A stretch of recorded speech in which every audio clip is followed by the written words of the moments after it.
The Prince by Niccolo Machiavelli. This book was so dangerous it was banned, burned, and feared for centuries. Yet the most powerful people in history kept reading it. Machiavelli explained how power actually works. Chapter 1. How many kinds of principalities there are, and by what means they are acquired. All states, all powers that have held and hold rule over men have been and are either republics or principalities. Principalities are either hereditary, in which the family has been long established, or they are new. The new are either entirely new, as was Milan to Francesco Sforza, or they are, as it were, members annexed to the hereditary state of the prince who has acquired them, as was the kingdom of Naples to that of the king of Spain.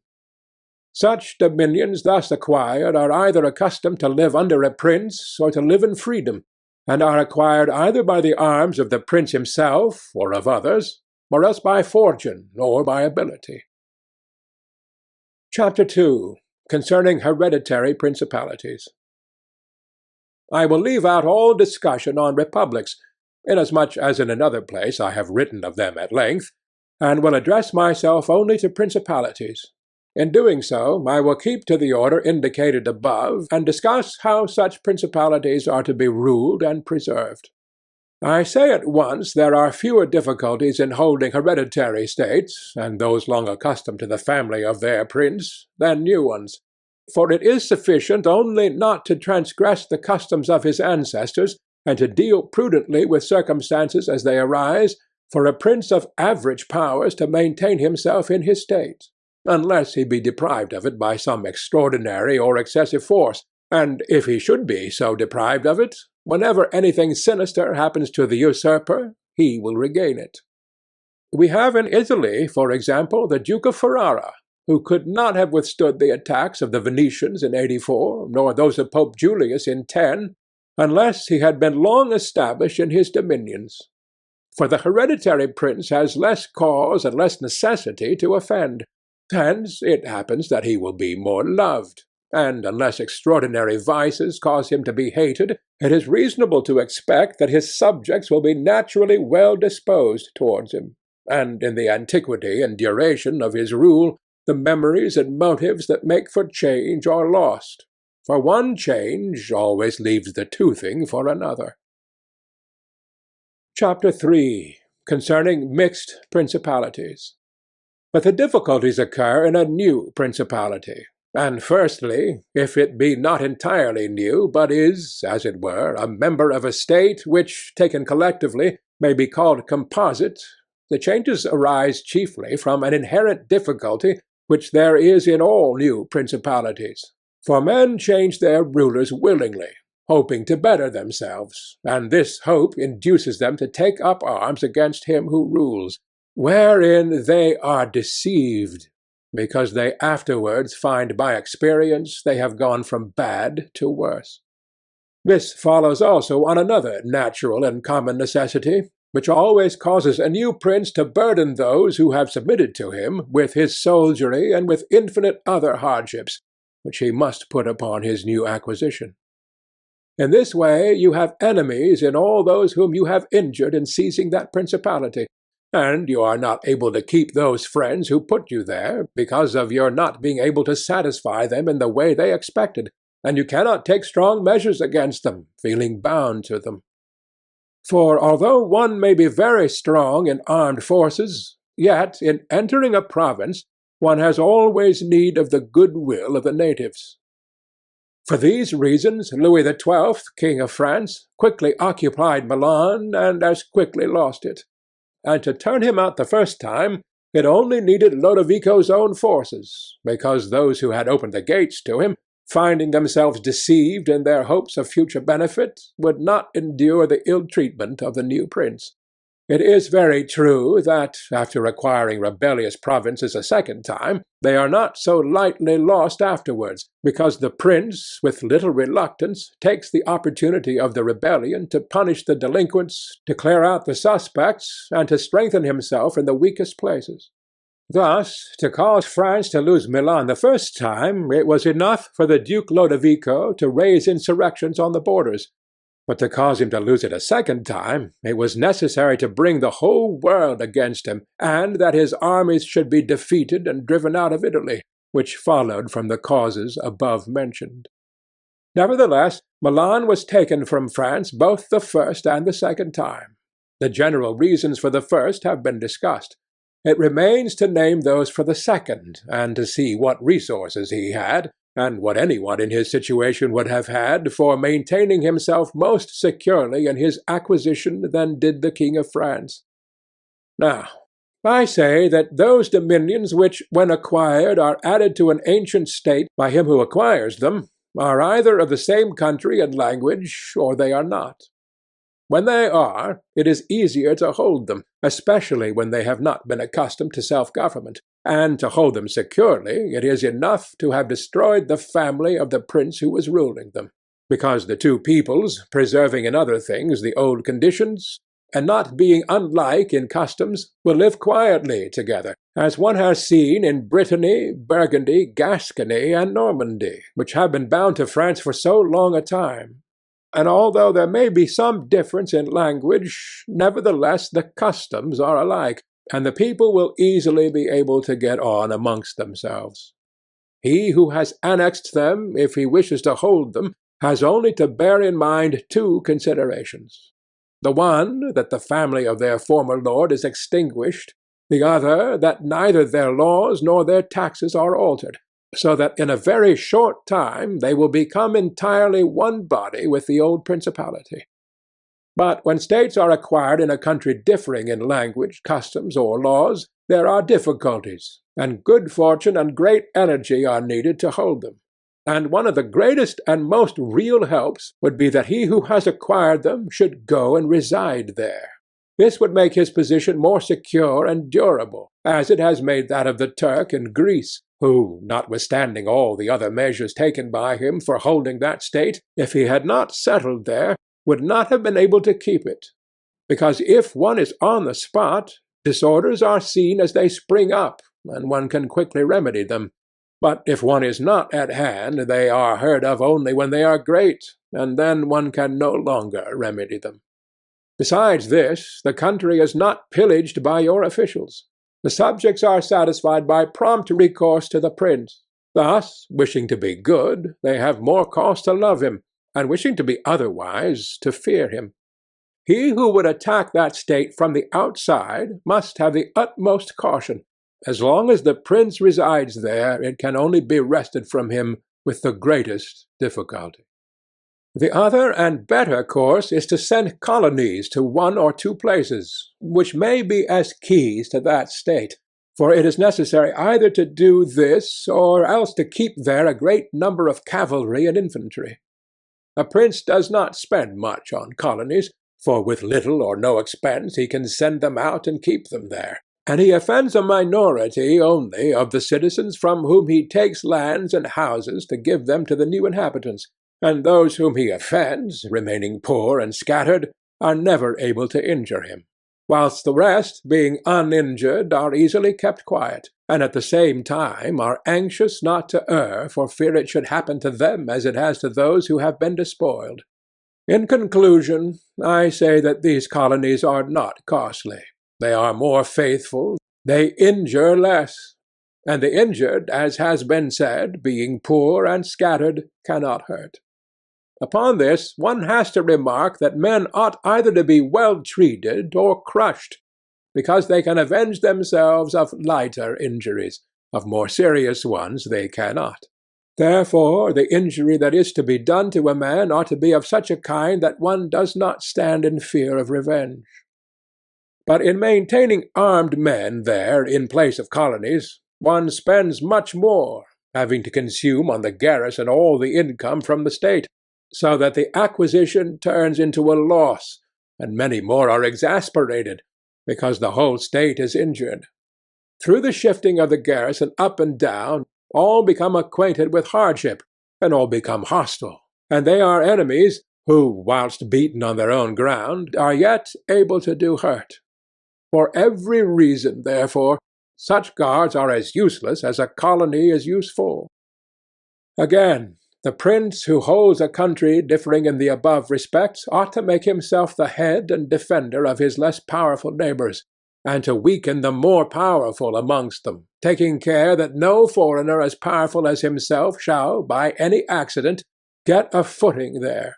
For it will always happen that such a one will be introduced by those who are discontented, either through excess of ambition or through fear, as one has seen already.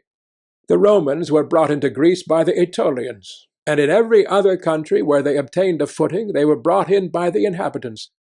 And the usual course of affairs is that, as soon as a powerful foreigner enters a country, all the subject states are drawn to them, moved by the hatred which they feel against the ruling power. So that in respect to those subject states he has not to take any trouble to gain them over to himself, for the whole of them quickly rally to the state which he has acquired there. He has only to take care that they do not get hold of too much power and too much authority, and then, with his own forces, and with their good will, he can easily keep down the more powerful of them, so as to remain entire master in the country. And he who does not properly manage this business will soon lose what he has acquired, and whilst he does hold it, he will have endless difficulties and troubles. The Romans, in the countries which they annexed, observed closely these measures. They sent colonies and maintained friendly relations with the minor powers, without increasing their strength. They kept down the greater, and did not allow any strong foreign powers to gain authority. Greece appears to me sufficient for an example. The Achaeans and Aetolians were kept friendly by them. The kingdom of Macedonia was humbled. Antiochus was driven out. Yet the merits of the Achaeans and Aetolians never secured for them permission to increase their power, nor did the persuasions of Philip ever induce the Romans to be his friends without first humbling him, nor did the influence of Antiochus make them agree that he should retain any lordship over the country. Because the Romans did in these instances what all prudent princes ought to do, who have to regard not only present troubles, but also future ones, for which they must prepare with every energy, because, when foreseen, it is easy to remedy them. But if you wait until they approach, the medicine is no longer in time, because the malady has become incurable. For it happens in this, as the physicians say it happens in hectic fever, that in the beginning of the malady it is easy to cure, but difficult to detect. But in the course of time, not having been either detected or treated in the beginning, it becomes easy to detect, but difficult to cure. This it happens in affairs of state, for when the evils that arise have been foreseen, which it is only given to a wise man to see, they can be quickly redressed, but when, through not having been foreseen, they have been permitted to grow in a way that every one can see them, there is no longer a remedy.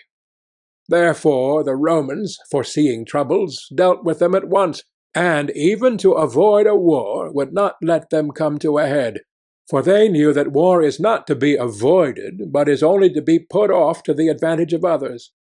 Moreover, they wished to fight with Philip and Antiochus in Greece, so as not to have to do it in Italy. They could have avoided both, but this they did not wish. Nor did that ever please them which is forever in the mouths of the wise ones of our times. Let us enjoy the benefits of the time, but rather the benefits of their own valour and prudence, for time drives everything before it, and is able to bring with it good as well as evil, and evil as well as good. But let us return to France, and inquire whether she has done any of the things mentioned. I will speak of Louis, and not of Charles, as the man whose conduct is the better to be observed, he having held possession of Italy for the longest period, and you will see that he has done the opposite to those things which ought to be done to retain a state composed of diverse elements. King Louis was brought into Italy by the ambition of the Venetians, who desired to obtain half the state of Lombardy by his intervention. I will not blame the course taken by the king, because, wishing to get a foothold in Italy, and having no friends there, seeing rather that every door was shut to him owing to the conduct of Charles, he was forced to accept those friendships which he could get, and he would have succeeded very quickly in his design if in other matters he had not made some mistakes. The king, however, having acquired Lombardy, regained at once the authority which Charles had lost. Genoa yielded. The Florentines became his friends. The Marquis of Mantua, the Duke of Ferrara, the Bentivogli, my Lady of Forli, the lords of Faenza, of Pesaro, of Rimini, of Camarino, of Piombino, the Lucchese, the Pisans, the Sienese, everybody made advances to him to become his friend.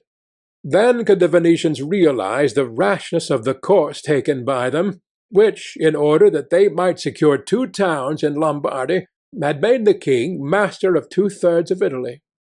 Let any one now consider with what little difficulty the king could have maintained his position in Italy had he observed the rules above laid down, and kept all his friends secure and protected. For although they were numerous, they were both weak and timid, some afraid of the church, some of the Venetians, and thus they would always have been forced to stand in with him, and by their means he could easily have made himself secure against those who remained powerful. But he was no sooner in Milan than he did the contrary by assisting Pope Alexander to occupy the Romagna. It never occurred to him that by this action he was weakening himself, depriving himself of friends and of those who had thrown themselves into his lap, whilst he aggrandized the Church by adding much temporal power to the spiritual, thus giving it greater authority. And having committed this prime error, he was obliged to follow it up, so much so that, to put an end to the ambition of Alexander, and to prevent his becoming the master of Tuscany, he was himself forced to come into Italy. And, as if it were not enough to have aggrandized the Church and deprived himself of friends, he, wishing to have the kingdom of Naples, divides it with the king of Spain, and where he was the prime arbiter in Italy, he takes an associate, so that the ambitious of that country and the malcontents of his own should have somewhere to shelter. And whereas he could have left in the kingdom his own pensioner as king, he drove him out, to put one there who was able to drive him, Louis, out in turn. The wish to acquire is in truth very natural and common, and men always do so when they can, and for this they will be praised, not blamed. But when they cannot do so, yet wish to do so by any means, then there is folly and blame. Therefore, if France could have attacked Naples with her own forces, she ought to have done so. If she could not, then she ought not to have divided it. And if the partition which she made with the Venetians in Lombardy was justified by the excuse that by it she got a foothold in Italy, the other partition merited blame, for it had not the excuse of that necessity. Therefore Louis made these 5 errors. He destroyed the minor powers. He increased the strength of one of the great powers in Italy. He brought in a foreign power. He did not settle in the country. He did not send colonies. Which errors, had he lived, were not enough to injure him had he not made a 6th, by taking away their dominions from the Venetians. Because, had he not aggrandized the Church, nor brought Spain into Italy, it would have been very reasonable and necessary to humble them. But having first taken these steps, he ought never to have consented to their ruin, for they, being powerful, would always have kept off others from designs on Lombardy, to which the Venetians would never have consented, except to become masters themselves there. Also, because the others would not wish to take Lombardy from France in order to give it to the Venetians, and to run counter to both they would not have had the courage. And if any one should say, King Louis yielded the Romagna to Alexander and the kingdom to Spain to avoid war, I answer, for the reasons given above, that a blunder ought never to be perpetrated to avoid war, because it is not to be avoided, but is only deferred, to your disadvantage.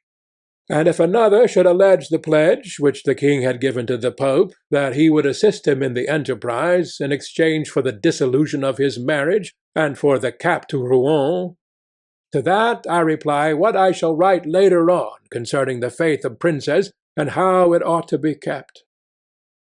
Thus King Louis lost Lombardy by not having followed any of the conditions observed by those who have taken possession of countries and wish to retain them.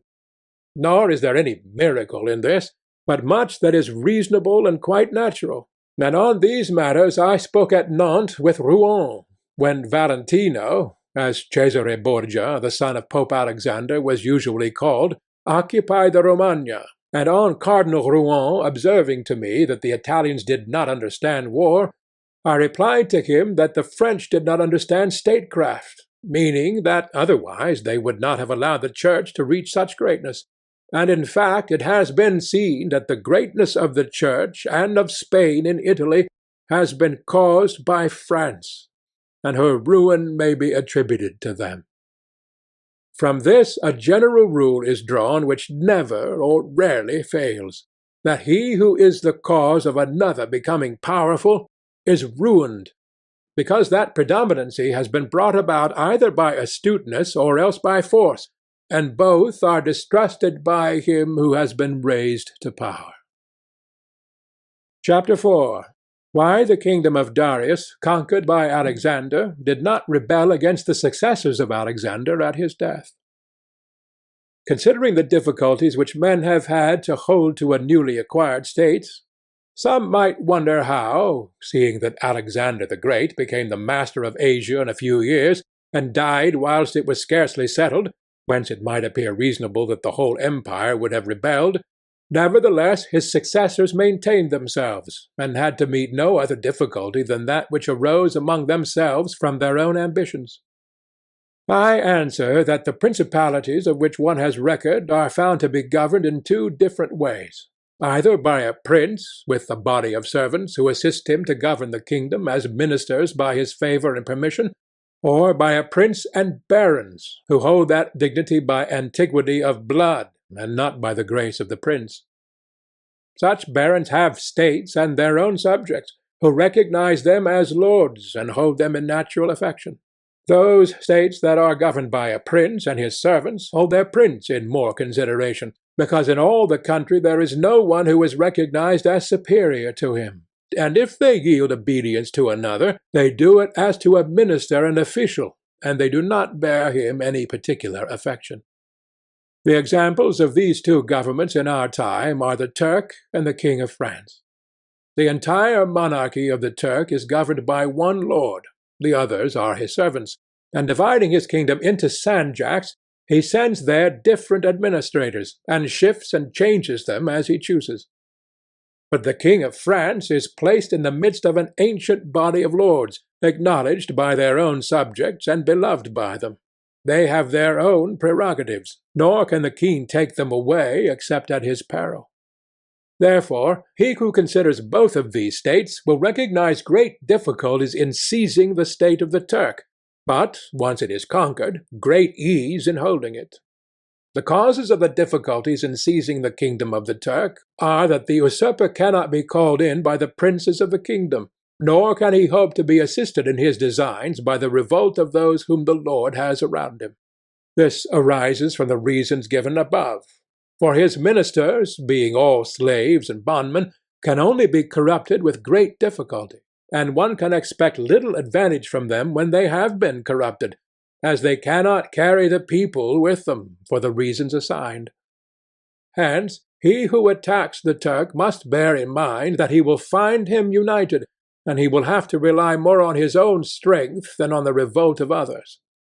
But if once the Turk has been conquered, and routed in the field in such a way that he cannot replace his armies, there is nothing to fear but the family of this prince, and this being exterminated, there remains no one to fear, the others having no credit with the people, and as the conqueror did not rely on them before his victory, so he ought not to fear them after it.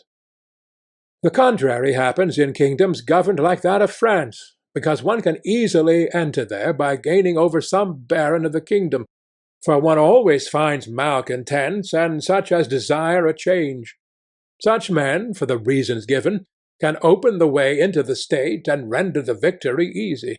But if you wish to hold it afterwards, you meet with infinite difficulties, both from those who have assisted you and from those you have crushed. Nor is it enough for you to have exterminated the family of the prince, because the lords that remain make themselves the heads of fresh movements against you, and as you are unable to either satisfy or exterminate them, that state is lost whenever time brings the opportunity. Now, if you will consider what was the nature of the government of Darius, you will find it similar to the kingdom of the Turk, and therefore it was only necessary for Alexander first to overthrow him in the field, and then to take the country from him. After which victory, Darius being killed, the state remained secure to Alexander for the above reasons. And if his successors had been united, they would have enjoyed it securely and at their ease, for there were no tumults raised in the kingdom except those who provoked themselves. But it is impossible to hold with such tranquillity states constituted like that of France. Hence arose those frequent rebellions against the Romans in Spain, France, and Greece, owing to the many principalities there were in these states, of which, as long as the memory of them endured, the Romans always had an insecure possession. But with the power and long continuance of the empire, the memory of them passed away, and the Romans then became secure possessors. And when fighting afterwards against themselves, each one was able to attach to himself his own parts of the country, according to the authority he had assumed there, and the family of the former lord being exterminated, none other than the Romans were acknowledged. When these things are remembered, no one will marvel at the ease with which Alexander held the empire of Asia, or at the difficulties which others have had to keep in acquisition, such as Pyrrhus and many more. This is not occasioned by the little or abundance of ability in the conqueror, but by the want of uniformity in the subject state. Chapter 5. Concerning the way to govern cities or principalities which lived under their own laws before they were annexed. Whenever those states which have been acquired as stated have been accustomed to live under their own laws and in freedom, there are three courses for those who wish to hold them. The first is to ruin them, the next is to reside there in person, the third is to permit them to live under their own laws, drawing a tribute and establishing within it an oligarchy which will keep it friendly to you. Because such a government, being created by the prince, knows that it cannot stand without his friendship and interest, and does its utmost to support him. And therefore he who would keep a city accustomed to freedom will hold it more easily by the means of its own citizens than in any other way. There are, for example, the Spartans and the Romans. The Spartans held Athens and Thebes, establishing there an oligarchy. Nevertheless, they lost them. The Romans, in order to hold Capua, Carthage, and Numantia, dismantled them and did not lose them. They wished to hold Greece as the Spartans held it, making it free and permitting its laws, and did not succeed. So, to hold it, they were compelled to dismantle many cities in the country, for in truth there is no safe way to retain them otherwise than by ruining them.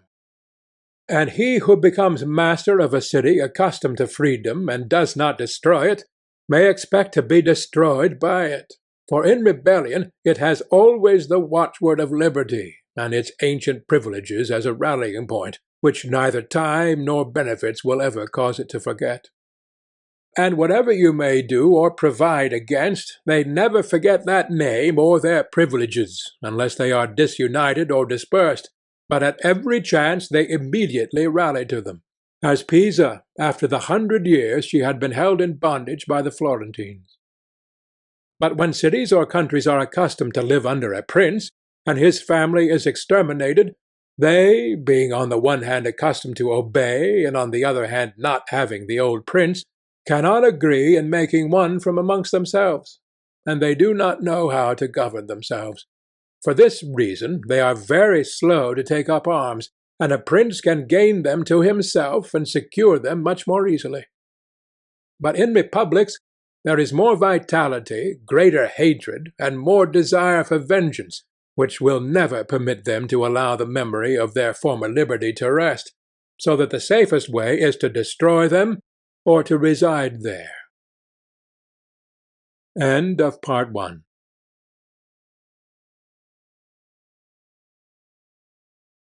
Chapter 6. Concerning new principalities which are acquired by one's own armies and ability.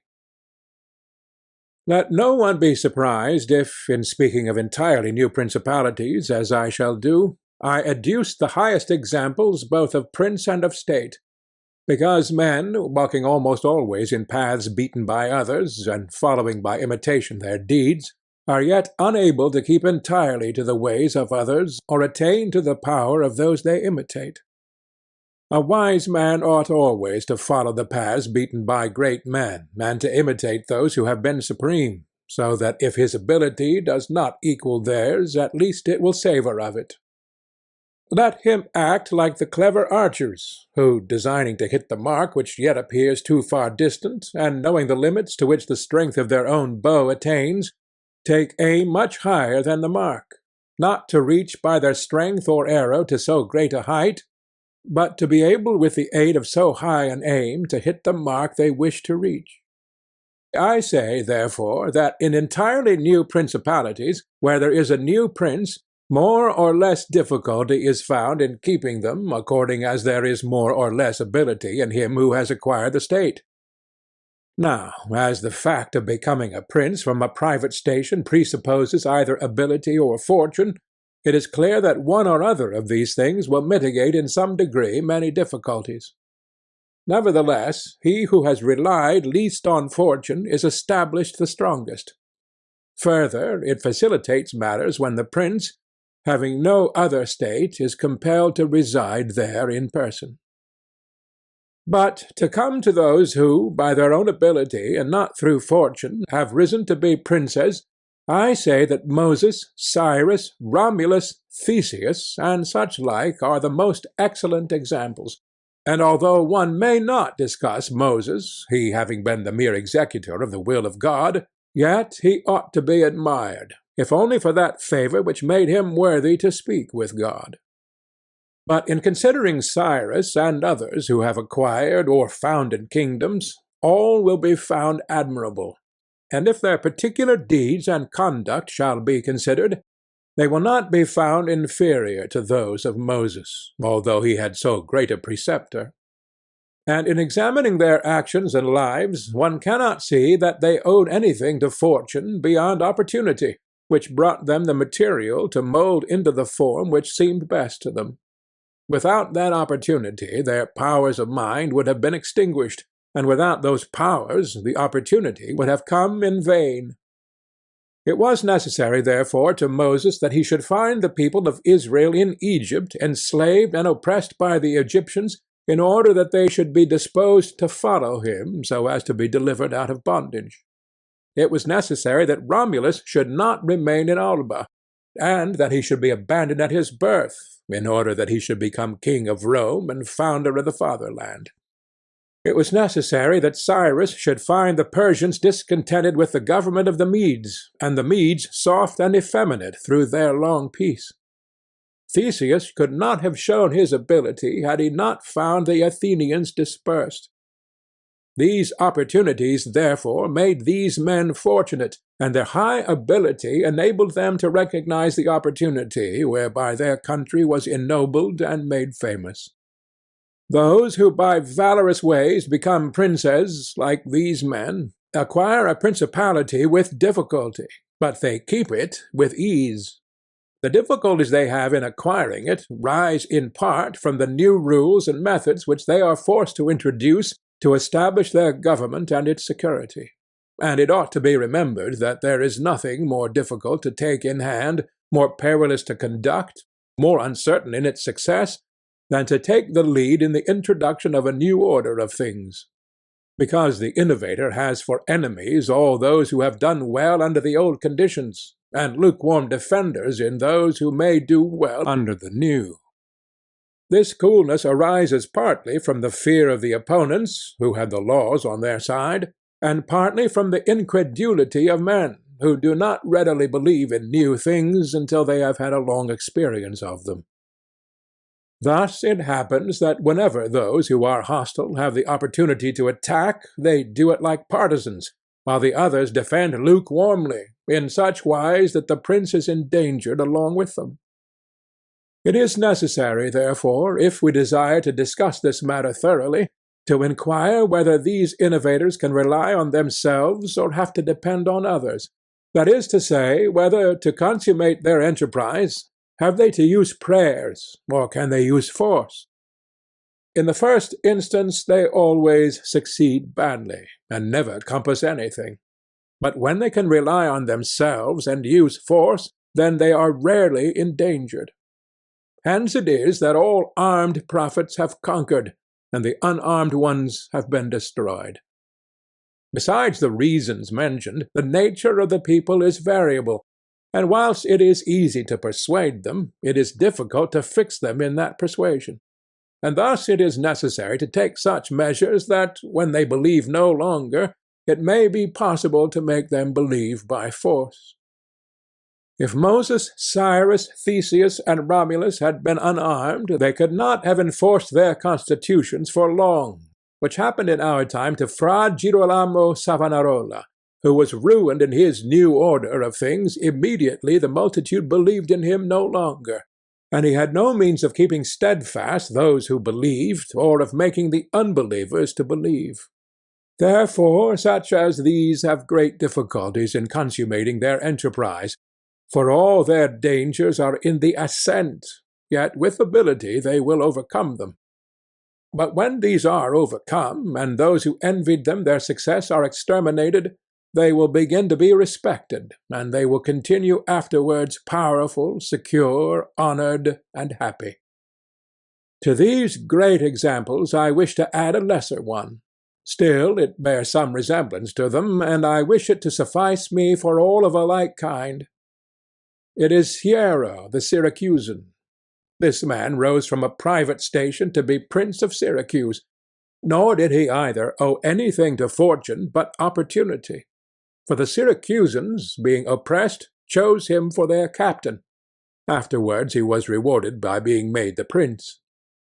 He was of so great ability, even as a private citizen, that one who writes of him says he wanted nothing but a kingdom to be a king. This man abolished the old soldiery, organized the new, gave up old alliances, made new ones, and as he had his own soldiers and allies, on such foundations he was able to build an edifice.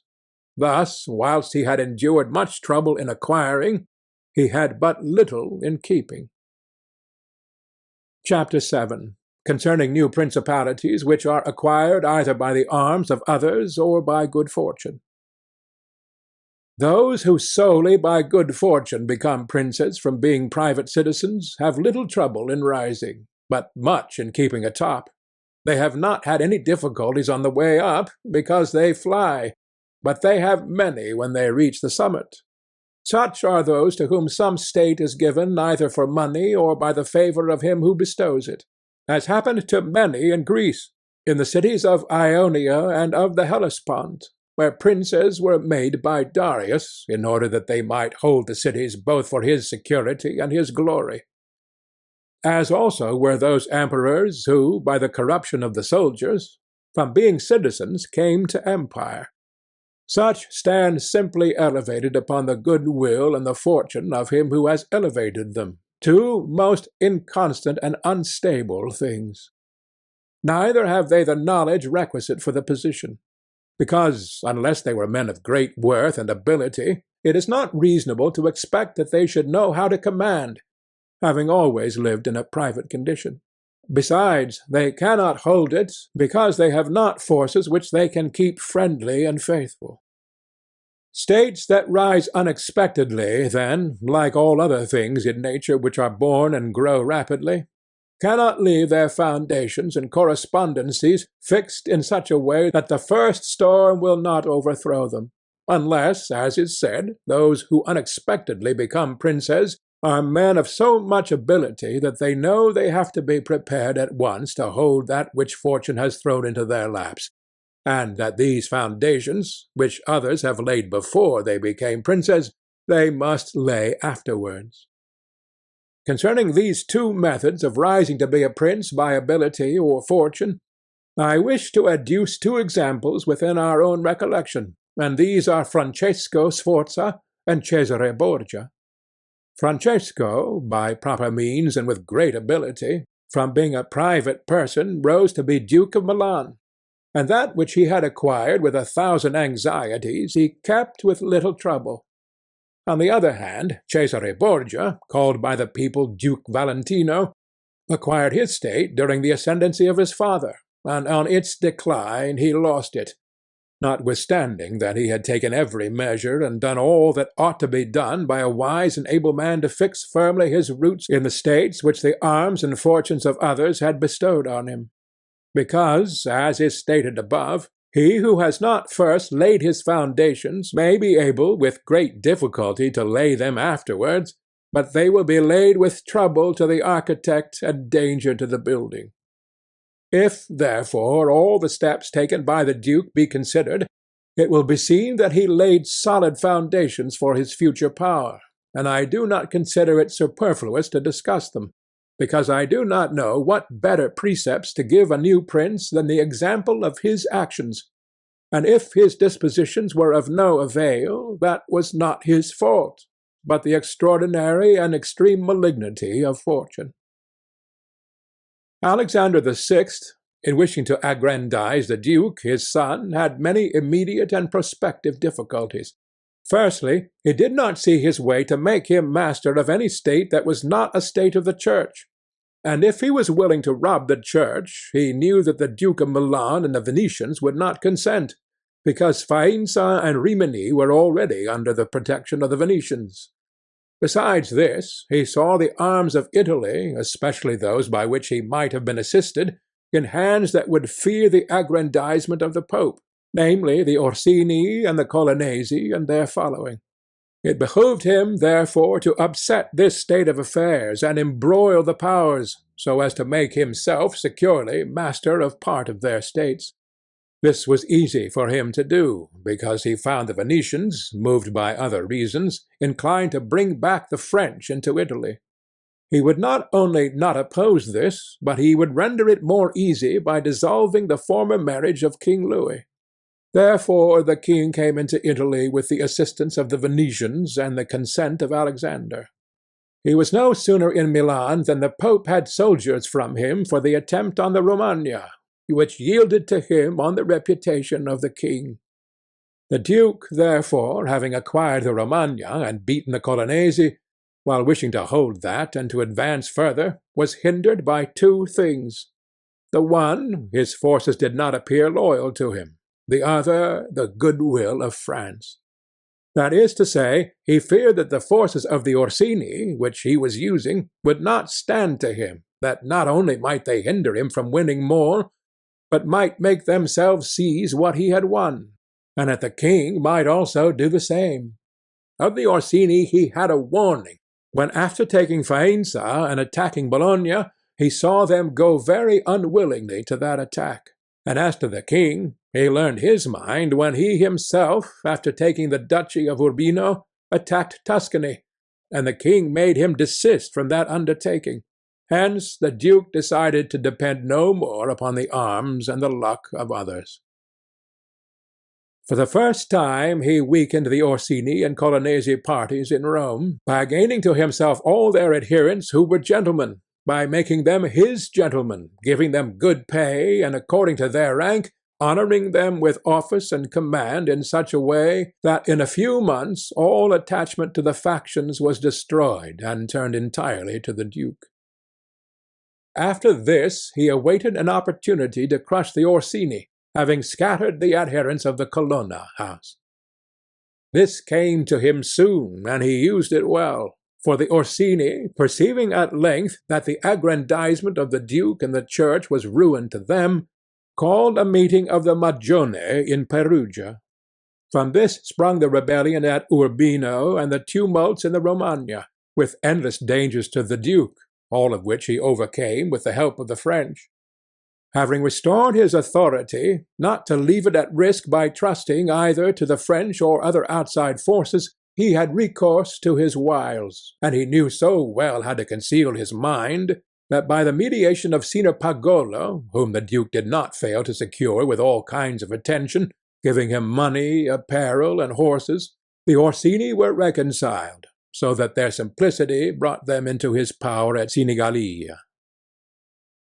Having exterminated the leaders and turned their partisans into his friends, the duke laid sufficiently good foundations to his power, having all the Romagna and the duchy of Urbino. And the people now beginning to appreciate their prosperity, he gained them all over to himself. And as this point is worthy of notice and to be imitated by others, I am not willing to leave it out. When the duke occupied the Romagna, he found it under the rule of weak masters, who rather plundered their subjects than ruled them, and gave them more cause for disunion than for union, so that the country was full of robbery, quarrels, and every kind of violence. And so, wishing to bring back peace and obedience to authority, he considered it necessary to give it a good governor. Thereupon he promoted Messer Ramiro d'Orca, a swift and cruel man, to whom he gave the fullest power. This man in a short time restored peace and unity with the greatest success. Afterwards the duke considered that it was not advisable to confer such excessive authority, for he had no doubt but that he would become odious. So he set up a court of judgment in the country, under a most excellent president, wherein all cities had their advocates. And because he knew that the past severity had caused some hatred against himself, so, to clear himself in the minds of the people and gain them entirely to himself, he desired to show that if any cruelty had been practised, it had not originated with him, but in the natural sternness of the minister.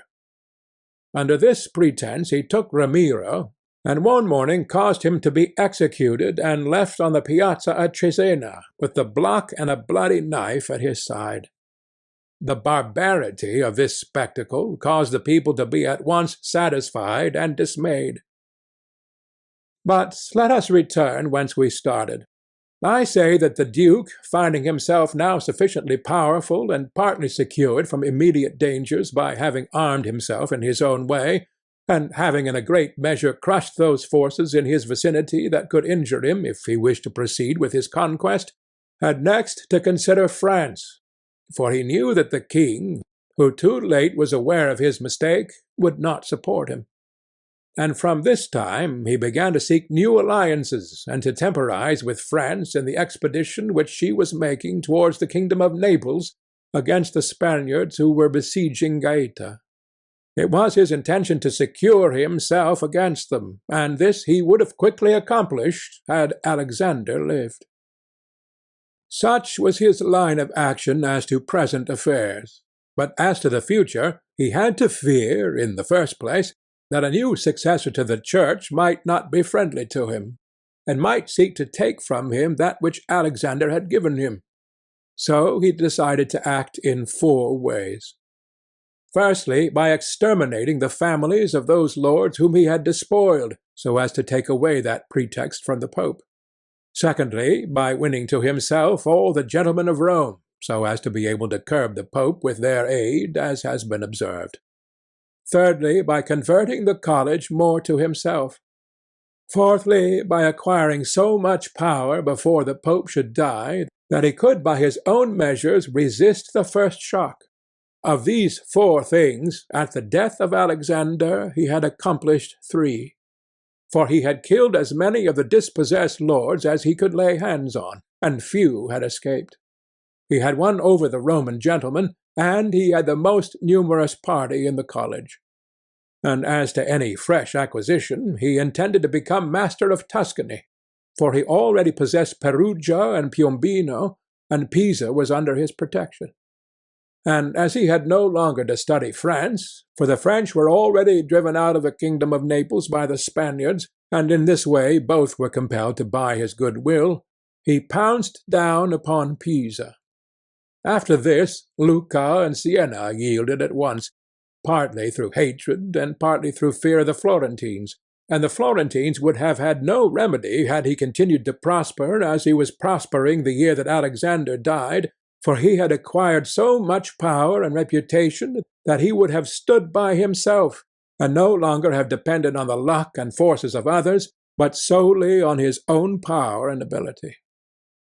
But Alexander died 5 years after he had first drawn the sword.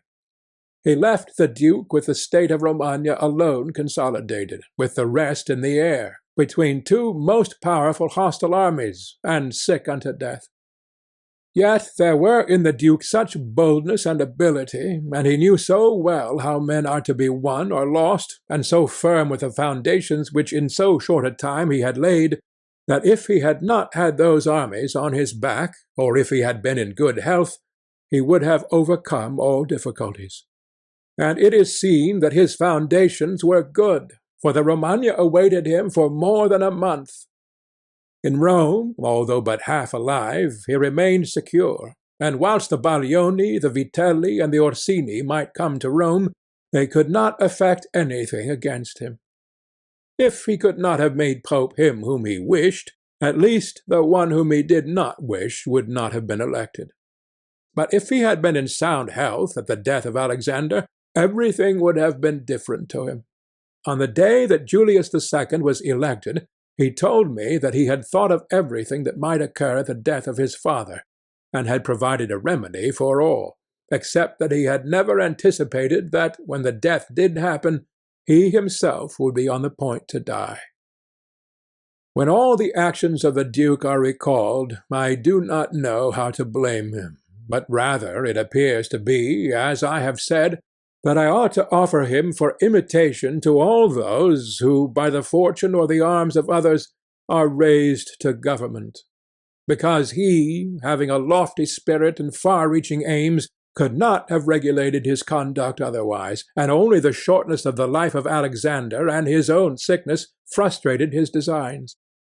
Therefore, he who considers it necessary to secure himself in his new principality, to win friends, to overcome either by force or fraud, to make himself beloved and feared by the people, to be followed and revered by the soldiers, to exterminate those who have power or reason to hurt him, to change the old order of things for new, to be severe and gracious, magnanimous and liberal, to destroy a disloyal soldiery and to create new, to maintain friendship with kings and princes in such a way that they must help him with zeal and offend with caution, cannot find a more lively example than the actions of this man.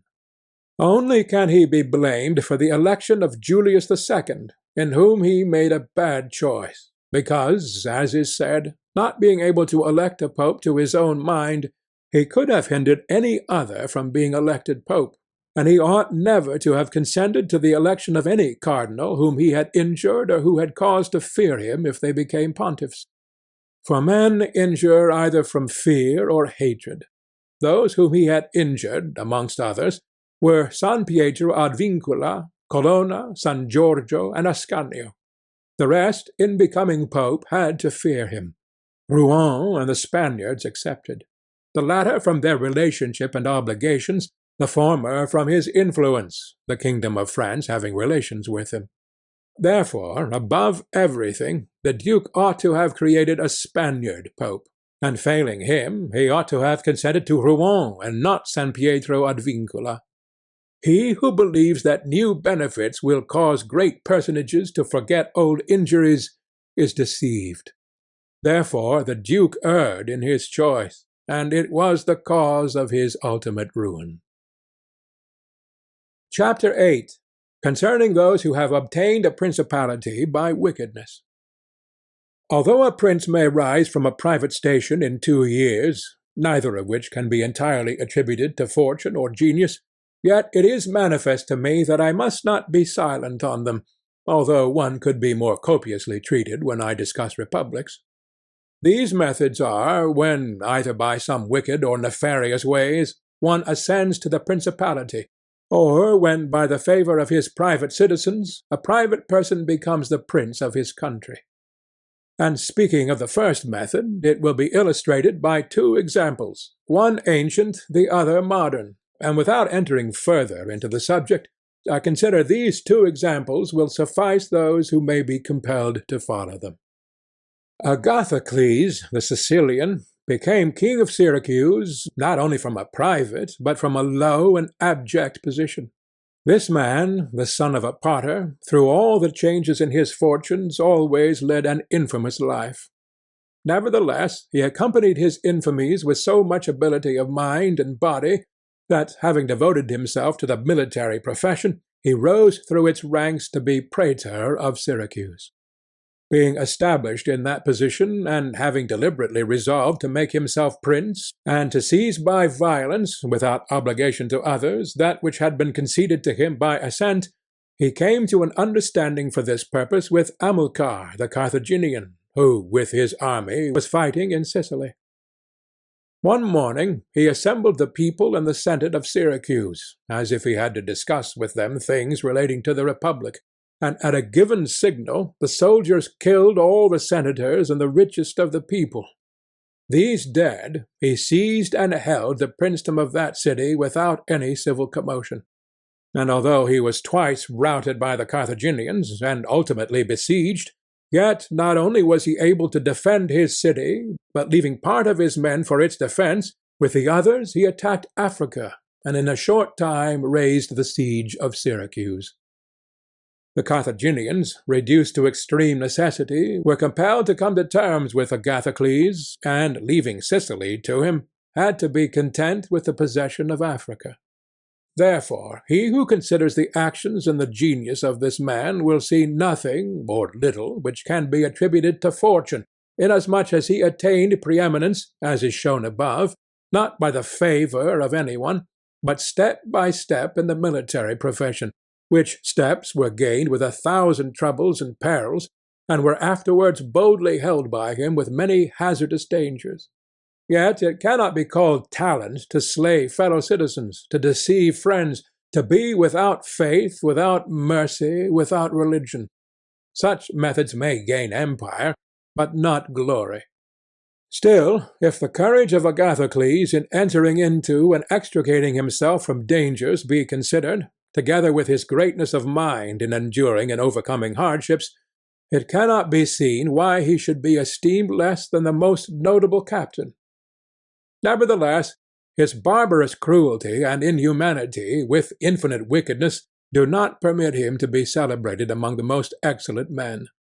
What he achieved cannot be attributed either to fortune or genius.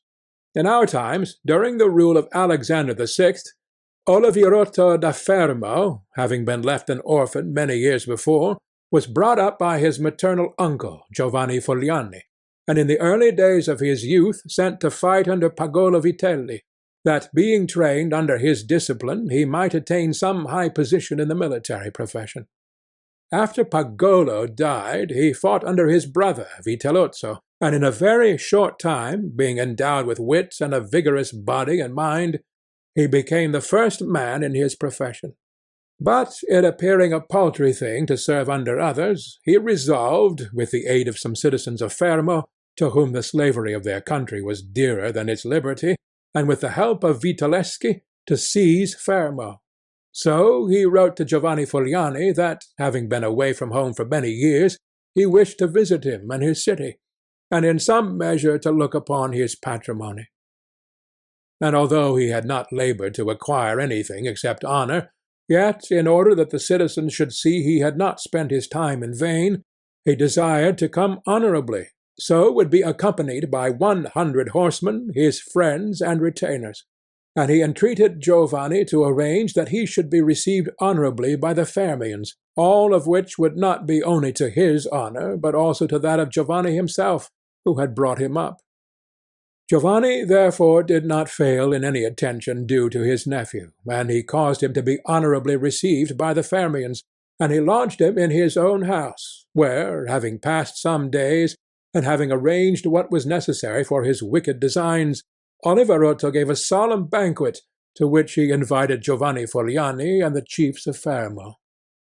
When the viands and all the other entertainments that are usual in such banquets were finished, Oliverotto artfully began certain grave discourses, speaking of the greatness of Pope Alexander and his son Cesare, and of their enterprises, to which discourse Giovanni and others answered. But he rose at once, saying that such matters ought to be discussed at a more private place, and he betook himself to a chamber, whither Giovanni and the rest of the citizens went in after him. No sooner were they seated than soldiers issued from secret places and slaughtered Giovanni and the rest. After these murders, Oliverotto, mounted on horseback, rode up and down the town, and besieged the chief magistrate in the palace, so that in fear the people were forced to obey him, and to form a government, of which he made himself the prince. He killed all the malcontents who were able to injure him, and strengthened himself with new civil and military ordinances, in such a way that in the year during which he held the principality, not only was he secure in the city of Fermo, but he had become formidable to all his neighbours. And his destruction wouldn't have been as difficult as that of Agathocles if he had not allowed himself to be overreached by Cesare Borgia, who took him with the Orsini and Vitelli at Sinigalia, as was stated above. Thus, 1 year after he had committed his parricide, he was strangled, together with Vitellozzo, whom he had made his leader in valour and wickedness. Some may wonder how it can happen that Agathocles and his like, after infinite treacheries and cruelties, should live for long secure in his country, and defend himself from external enemies, and never be conspired against by his own citizens, seeing that many others, by means of cruelty, have never been able even in peaceful times to hold the state, still less in the doubtful times of war. I believe that this falls from severities being badly or properly used. Those may be called properly used, if of evil it is possible to speak well, that are applied at one blow and are necessary to one's security, and that are not persisted in afterwards, unless they can be turned to the advantage of the subjects. The badly employed are those which, notwithstanding they may be few in the commencement, multiply with time rather than decrease. Those who practice the first system are able, by the aid of God or man, to mitigate in some degree their rule, as Agathocles did. It is impossible for those who follow the other to maintain themselves. Hence it is to be remarked that in seizing a state, the usurper ought to examine closely into all those injuries which it is necessary for him to inflict, and to do them all at one stroke, so as not to have to repeat them daily, and thus, by not unsettling men, he will be able to reassure them, and win them to himself by benefits. He who does otherwise, either from timidity or evil advice, is always compelled to keep the knife in his hand. Neither can he rely on his subjects, nor can they attach themselves to him, owing to their continued and repeated wrongs. For injuries are to be done all at one time, so that, being tasted less, they offend less. Benefits are to be given little by little, so that the flavour of them may last longer. And above all things, a prince ought to live amongst his people in such a way that no unexpected circumstances, whether of good or evil, shall make him change.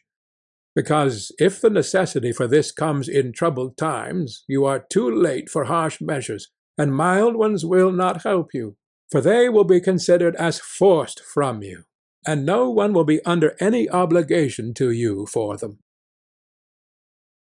Chapter 9. Concerning a Civil Principality. But coming to the other point, where a leading citizen becomes the prince of his country, not by wickedness or any intolerable violence, but by the favour of his fellow citizens, this may be called a civil principality. Nor is genius or fortune altogether necessary to attain to it, but rather a happy shrewdness.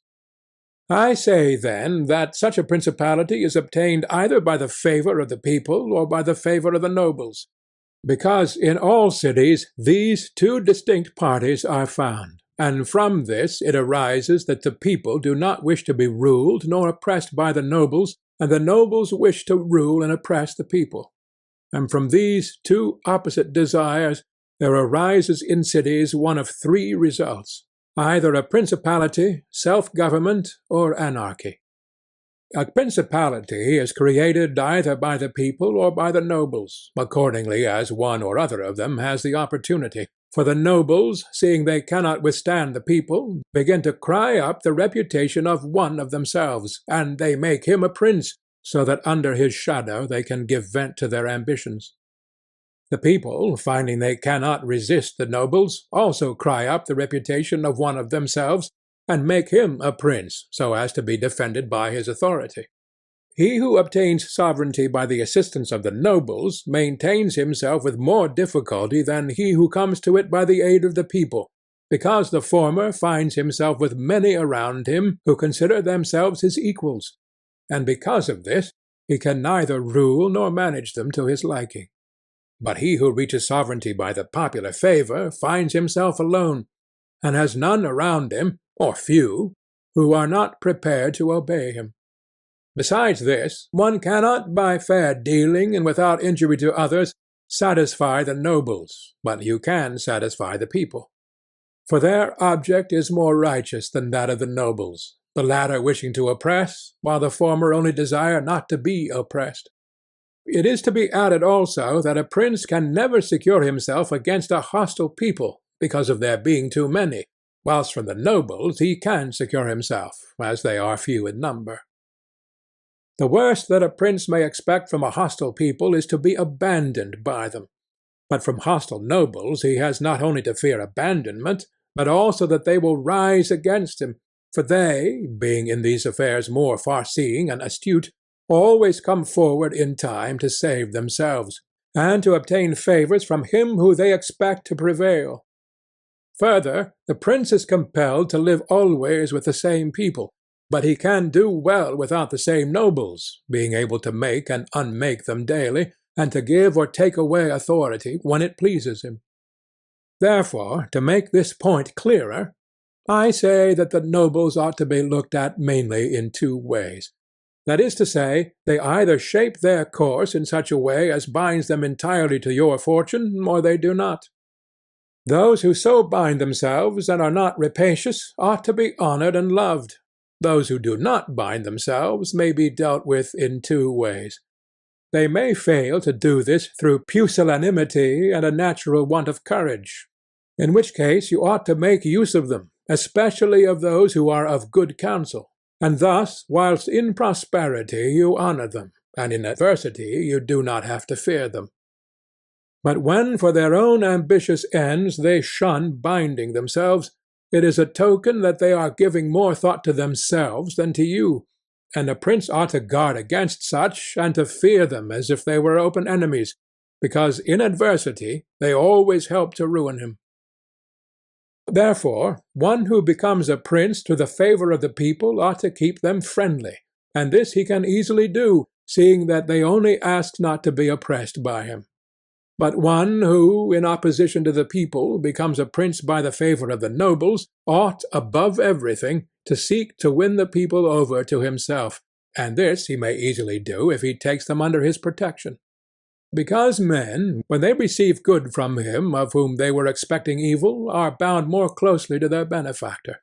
Thus the people quickly become more devoted to him than if he had been raised to the principality by their favours, and the prince can win their affections in many ways, but as these vary according to the circumstances, one cannot give fixed rules, so I omit them.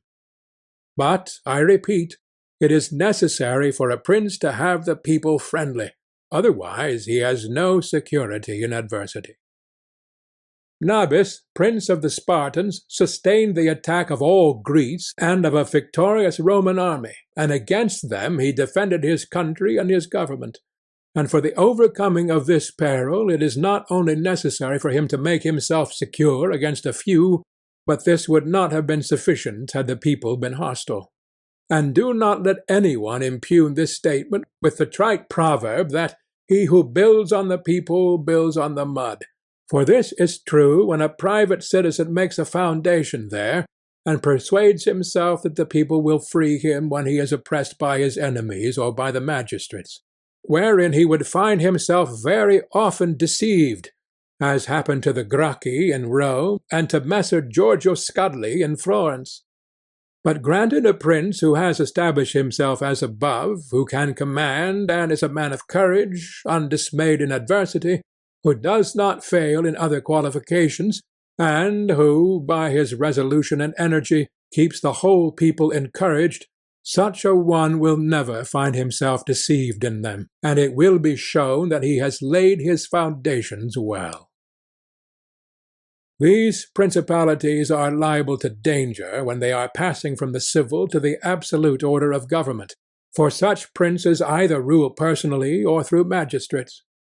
In the latter case their government is weaker and more insecure, because it rests entirely on the goodwill of those citizens who are raised to the magistracy, and who, especially in troubled times, can destroy the government with great ease, either by intrigue or open defiance, and the prince has not the chance, amid tumults, to exercise absolute authority, because the citizens and subjects, accustomed to receive orders from magistrates, are not of a mind to obey him amid these confusions, and there will always be, in doubtful times, a scarcity of men whom he can trust. For such a prince cannot rely upon what he observes in quiet times, when citizens have need of the state, because then every one agrees with them. They all promise, and when death is far distant, they all wish to die for him. But in troubled times, when the state has need of its citizens, then he finds but few. And so much the more is this experiment dangerous, inasmuch as it can only be tried once. Therefore, a wise prince ought to adopt such a course that his citizens will always, in every sort and kind of circumstance, have need of the state and of him, and then he will always find them faithful. Chapter 10. Concerning the way in which the strength of all principalities ought to be measured. It is necessary to consider another point in examining the character of these principalities.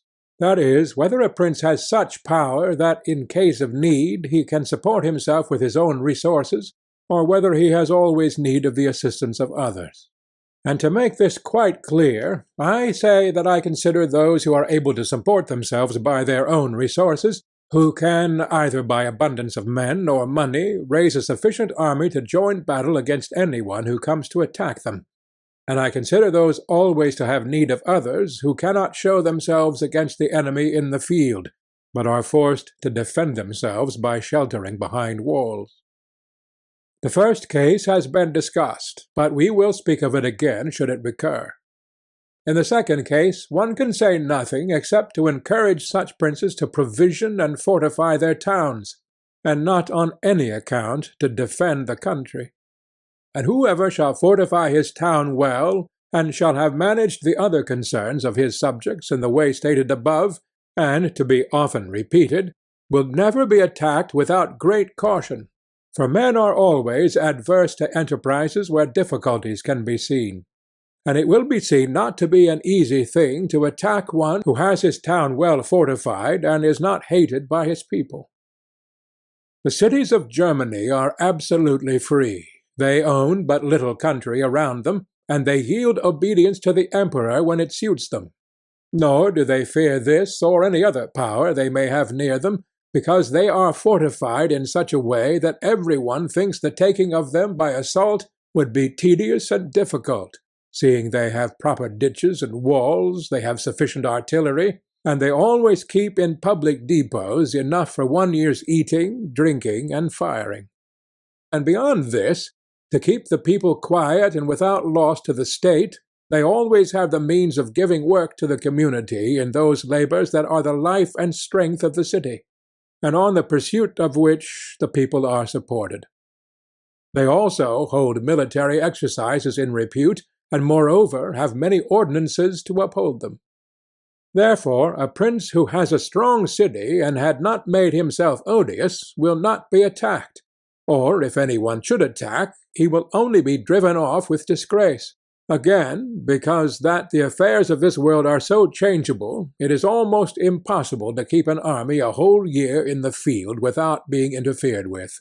And whoever should reply, "If the people have property outside the city and see it burnt, they will not remain patient, and the long siege and self-interest will make them forget their prince," to this I answer that a powerful and courageous prince will overcome all such difficulties by giving at one time hope to his subjects that the evil will not be for long, at another time fear of the cruelty of the enemy, than preserving himself adroitly from those subjects who seem to him to be too bold. Further, the enemy would naturally on his arrival at once burn and ruin the country, at the time when the spirits of the people are still hot and ready for the defence, and therefore so much the less ought the prince to hesitate, because after a time, when spirits have cooled, the damage is already done, the ills are incurred, and there is no longer any remedy. And therefore they are so much the more ready to unite with their prince, he appearing to be under obligations to them, now that their houses have been burnt and their possessions ruined in his defence. For it is the nature of men to be bound by the benefits they confer as much as by those they receive. Therefore, if everything is well considered, it will not be difficult for the wise prince to keep the minds of his citizens steadfast from first to last, when he does not fail to support and defend them. Chapter 11. Concerning ecclesiastical principalities.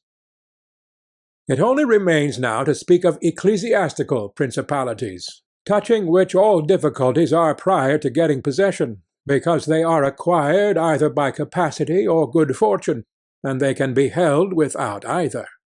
For they are sustained by the ancient ordinances of religion, which are so all-powerful and of such a character that the principalities may be held no matter how their princes behave and live. These princes alone have states and do not defend them, and they have subjects and do not rule them, and the states, although unguarded, are not taken from them, and the subjects, although not ruled, do not care, and they have neither the desire nor the ability to alienate themselves. Such principalities only are secure and happy. But being upheld by powers to which the human mind cannot reach, I shall speak no more of them, because, being exalted and maintained by God, it would be the act of a presumptuous and rash man to discuss them. Nevertheless, if any one should ask of me how comes it that the Church has attained such greatness in temporal power, seeing that from Alexander backwards the Italian potentates, not only those who have been called potentates, but every baron and lord, though the smallest, have valued the temporal power very slightly, yet now a king of France trembles before it, and it has been able to drive him from Italy, and to ruin the Venetians, although this may be very manifest, it does not appear to me superfluous to recall it in some measure to memory. Before Charles, king of France, passed into Italy, this country was under the dominion of the Pope, the Venetians, the King of Naples, the Duke of Milan, and the Florentines. These potentates had two principal anxieties: the one, that no foreigner should enter Italy under arms; the other, that none of themselves should seize more territory. Those about whom there was the most anxiety were the Pope and the Venetians. To restrain the Venetians, the union of all the others was necessary, as it was for the defence of Ferrara, and to keep down the Pope they made use of the barons of Rome, who, being divided into two factions, Orsini and Colonnesi, had always a pretext for disorder, and, standing with arms in their hands under the eyes of the pontiff, kept the pontificate weak and powerless. And although there might arise sometimes a courageous pope, such as Sixtus, yet neither fortune nor wisdom could rid him of his annoyances. And the short life of a pope is also a cause of weakness, for in the 10 years, which is the average life of a pope, he can with difficulty lower one of the factions, and if, so to speak, one people should almost destroy the Colonnesi, another would arise hostile to the Orsini, who would support their opponents, and yet would not have time to ruin the Orsini. This was the reason why the temporal powers of the Pope were little esteemed in Italy. Alexander VI rose afterwards, who of all the pontiffs that have ever been showed how a pope with both money and arms was able to prevail, and through the instrumentality of the Duke Valentino, and by reason of the entry of the French, he brought about all those things which I have discussed above in the actions of the Duke. And although his intention was not to aggrandize the Church but the Duke, nevertheless what he did contributed to the greatness of the Church, which, after his death and the ruin of the Duke, became the heir to all his labours. Pope Julius came afterwards, and found the church strong, possessing all the Romagna, the barons of Rome reduced to impotence, and through the chastisements of Alexander the factions wiped out. He also found the way open to accumulate money in a manner such as had never been practised before Alexander's time. Such things Julius not only followed, but improved upon, and he intended to gain Bologna, to ruin the Venetians, and to drive the French out of Italy. All of these enterprises prospered with him, and so much the more to his credit, inasmuch as he did everything to strengthen the church and not any private person. He kept also the Orsini and Colonnesi factions within the bounds in which he found them, and although there was among them some mind to make disturbance, nevertheless he held two things firm: the one, the greatness of the church, with which he terrified them, and the other, not allowing them to have their own cardinals, who caused the disorders among them. For whenever these factions have their cardinals, they do not remain quiet for long, because cardinals foster the factions in Rome and out of it, and the barons are compelled to support them, and thus from the ambitions of prelates arise disorders and tumults among the barons. For these reasons his Holiness Pope Leo found the pontificate most powerful, and it is to be hoped that if others made it great in arms, he will make it still greater and more venerated by his goodness and infinite other virtues. End of Part 2. Part 3 of The Prince by Niccolo Machiavelli. Chapter 12. How many kinds of soldiery there are, and concerning mercenaries. Having discoursed particularly on the characteristics of such principalities as in the beginning I proposed to discuss, and having considered in some degree the causes of their being good or bad, and having shown the methods by which many have sought to acquire them and to hold them, it now remains for me to discuss generally the means of offence and defence which belong to each of them. We have seen above how necessary it is for a prince to have his foundations well laid, otherwise it follows of necessity he will go to ruin. The chief foundations of all states, new as well as old, or composite, are good laws and good arms. And as there cannot be good laws where the state is not well armed, it follows that where they are well armed they have good laws. I shall leave the laws out of the discussion, and shall speak of the arms. I say, therefore, that the arms with which a prince defends his state are either his own, or they are mercenaries, auxiliaries, or mixed. Mercenaries and auxiliaries are useless and dangerous, and if one holds his state based on these arms, he will stand neither firm nor safe, for they are disunited, ambitious, and without discipline, unfaithful, valiant before friends, cowardly before enemies. They have neither the fear of God nor fidelity to men, and destruction is deferred only so long as the attack is. For in peace one is robbed by them, and in war by the enemy. The fact is, they have no other attraction or reason for keeping the field than the trifle of a stipend, which is not sufficient to make them willing to die for you. They are ready enough to be your soldiers whilst you do not make war, but if war comes, they take themselves off, or run from the foe. Which I should have little trouble to prove, for the ruin of Italy has been caused by nothing else than by resting all her hopes for many years on mercenaries. And although they formerly made some display and appeared valiant amongst themselves, yet when the foreigners came they showed what they were. Thus it was that Charles, King of France, was allowed to seize Italy with chalk in hand, and he who told us that our sins were the cause of it told the truth, but they were not the sins he imagined, but those which I have related, and as they were the sins of princes, it is the princes who have also suffered the penalty. I wish to demonstrate further the infelicity of these arms. The mercenary captains are either capable men or they are not. If they are, you cannot trust them, because they always aspire to their own greatness, either by oppressing you, who are their master, or others contrary to your intentions. But if the captain is not skilful, you are ruined in the usual way.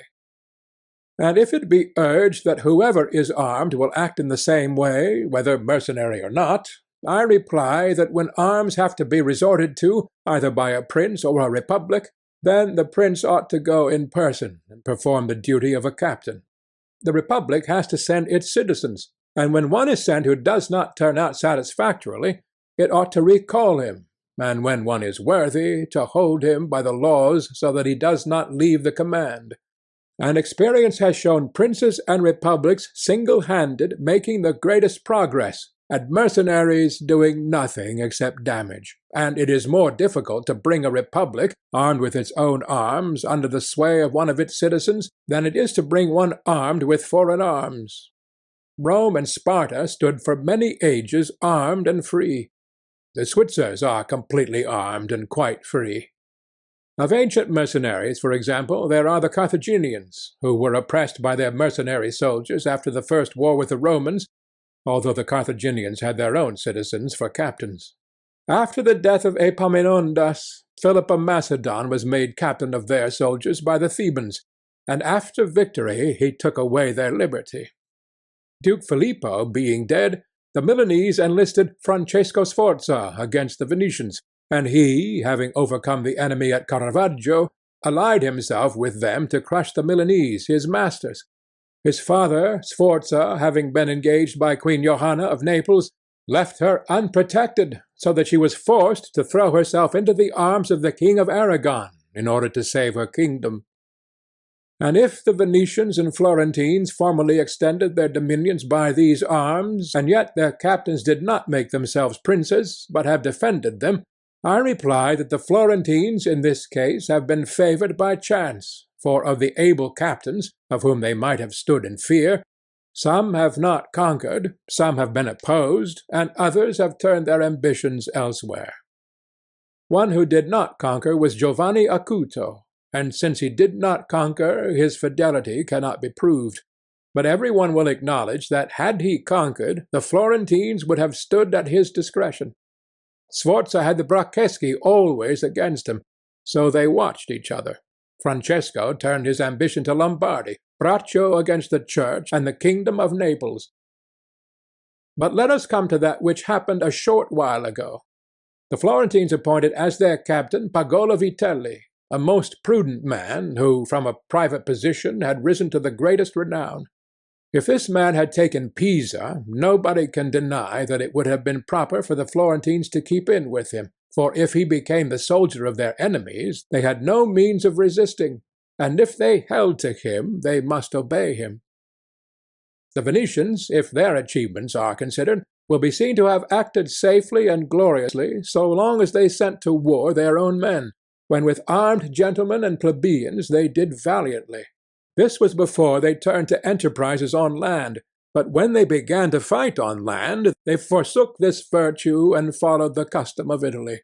And in the beginning of their expansion on land, though not having much territory, and because of their great reputation, they had not much to fear from their captains.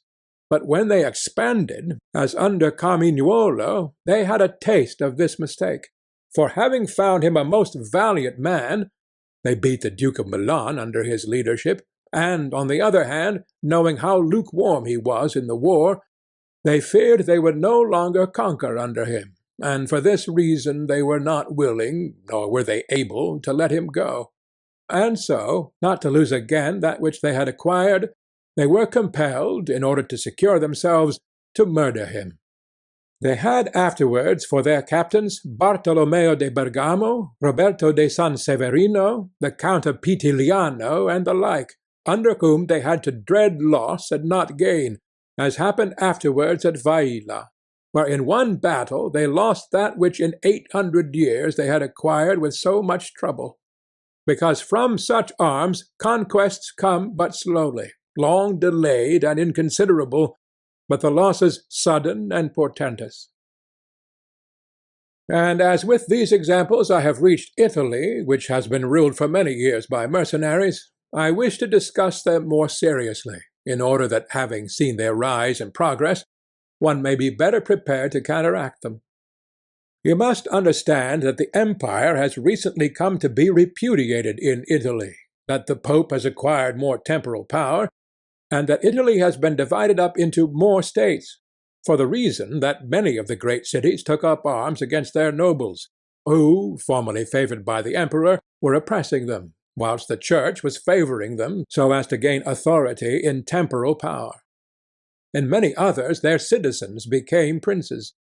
From this it came to pass that Italy fell partly into the hands of the Church and of republics, and the Church consisting of priests and the republic of citizens unaccustomed to arms, both commenced to enlist foreigners. The first who gave renown to this soldiery was Alberigo da Cogno, the Romanian. From the school of this man sprang, among others, Braccio and Sforza, who in their time were the arbiters of Italy. After these came all the other captains who till now have directed the arms of Italy, and the end of all their valour has been that she has been overrun by Charles, robbed by Louis, ravaged by Ferdinand, and insulted by the Switzers. The principle that has guided them has been, first, to lower the credit of infantry so that they might increase their own. They did this because, subsisting on their pay and without territory, they were unable to support many soldiers, and a few infantry did not give them any authority. So they were led to employ cavalry, with a moderate force of which they were maintained and honoured. And affairs were brought to such a pass that in an army of 20,000 soldiers there were not to be found 2,000 foot soldiers. They had, besides this, used every art to lessen fatigue and danger to themselves and their soldiers, not killing in the fray, but taking prisoners and liberating without ransom. They did not attack towns at night, nor did the garrisons of the towns attack encampments at night. They did not surround the camp either with stockade or ditch, nor did they campaign in the winter. All these things were permitted by their military rules, and devised by them to avoid, as I have said, both fatigue and dangers. Thus they have brought Italy to slavery and contempt. Chapter 13. Concerning auxiliaries, mixed soldiery, and one's own. Auxiliaries, which are the other useless arm, are employed when a prince is called in with his forces to aid and defend, as was done by Pope Julius in the most recent times.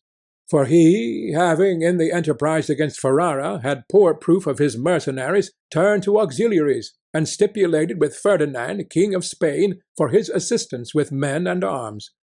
These arms may be useful and good in themselves, but for him who calls them in they are always disadvantageous. For losing, one is undone, and winning, one is their captive.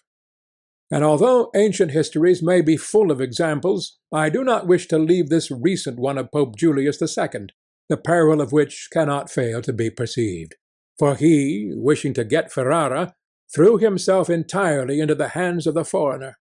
But his good fortune brought about a third event, so that he did not reap the fruit of his rash choice. Because, having his auxiliaries routed at Ravenna, and the Switzers having risen and driven out the conquerors, against all expectation, both his and others, it so came to pass that he did not become prisoner to his enemies, they having fled, or to his auxiliaries, he having conquered by other arms than theirs. The Florentines, being entirely without arms, sent 10,000 Frenchmen to take Pisa, whereby they ran more danger than at any other time of their troubles. The Emperor of Constantinople, to oppose his neighbours, sent 10,000 Turks into Greece, who, on the war being finished, were not willing to quit. This was the beginning of the servitude of Greece to the infidels. Therefore let him who has no desire to conquer make use of these arms, for they are much more hazardous than mercenaries, because with them the ruin is ready made. They are all united, all yield obedience to others. But with mercenaries, when they have conquered, more time and better opportunities are needed to injure you. They are not all of one community. They are found and paid by you, and a third party, which you have made in their head, is not able all at once to assume enough authority to injure you. In conclusion, in mercenaries, dastardy is most dangerous, in auxiliaries, valour. The wise prince, therefore, has always avoided these arms, and turned to his own, and has been willing rather to lose with them than to conquer with the others, not deeming that a real victory which is gained with the arms of others. I shall never hesitate to cite Cesare Borgia and his actions. This duke entered the Romagna with auxiliaries, taking there only French soldiers, and with them he captured Imola and Forli. But afterwards, such forces not appearing to him reliable, he turned to mercenaries, discerning less danger in them, and enlisted the Orsini and Vitelli, whom presently, on handling and finding them doubtful, unfaithful, and dangerous, he destroyed and turned to his own men. And the difference between one and the other of these forces can easily be seen when one considers the difference there was in the reputation of the duke when he had the French, when he had the Orsini and Vitelli, and when he relied on his own soldiers, on whose fidelity he could always count, and found it ever increasing. He was never esteemed more highly than when everyone saw that he was complete master of his own forces. I was not intending to go beyond Italian and recent examples, but I am unwilling to leave out Hiero, the Syracusan, he being one of those I have named above. This man, as I have said, made head of the army by the Syracusans, soon found out that a mercenary soldiery, constituted like our Italian condottieri, was of no use, and it appeared to him that he would neither keep them nor let them go. He had them all cut to pieces, and afterwards made war with his own forces and not with aliens. I wish also to recall to memory an instance from the Old Testament applicable to the subject. David offered himself to Saul to fight with Goliath, the Philistine champion, and to give him courage, Saul armed him with his own weapons, which David rejected as soon as he had them on his back, saying he would make no use of them, and that he wished to meet the enemy with his sling and his knife. In conclusion, the arms of others either fall from your back, or they weigh you down, or they bind you fast. Charles VII, the father of King Louis XI, having by good fortune and valor liberated France from the English, recognized the necessity of being armed with forces of his own, and he established in his kingdom ordinances concerning men-at-arms and infantry.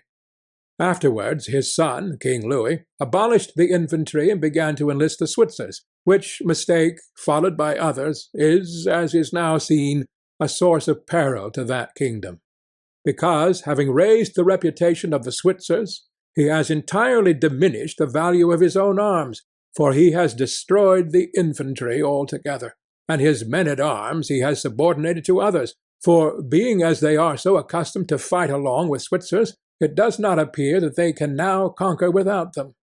Hence it arises that the French cannot stand against the Switzers, and without the Switzers they do not come off well against others.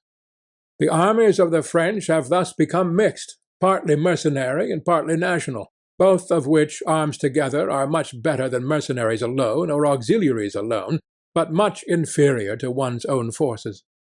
And this example proves it, for the kingdom of France would be unconquerable if the ordinance of Charles had been enlarged or maintained.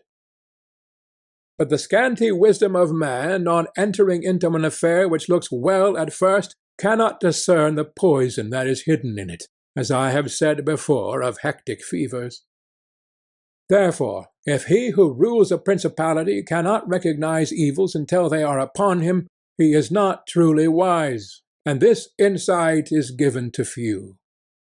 And if the first disaster to the Roman Empire should be examined, it will be found to have commenced only with the enlisting of the Goths, because from that time the vigor of the Roman Empire began to decline, and all that valor which had raised it passed away to others.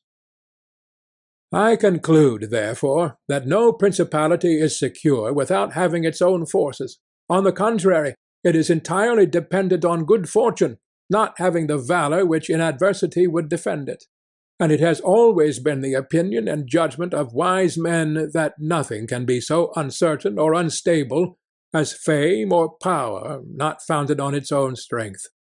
And one's own forces are those which are composed either of subjects, citizens, or dependents. All others are mercenaries or auxiliaries. And the way to make ready one's own forces will easily be found if the rules suggested by me shall be reflected upon, and if one will consider how Philip, the father of Alexander the Great, and many republics and princes have armed and organized themselves, to which rules I entirely commit myself. End of Part 3.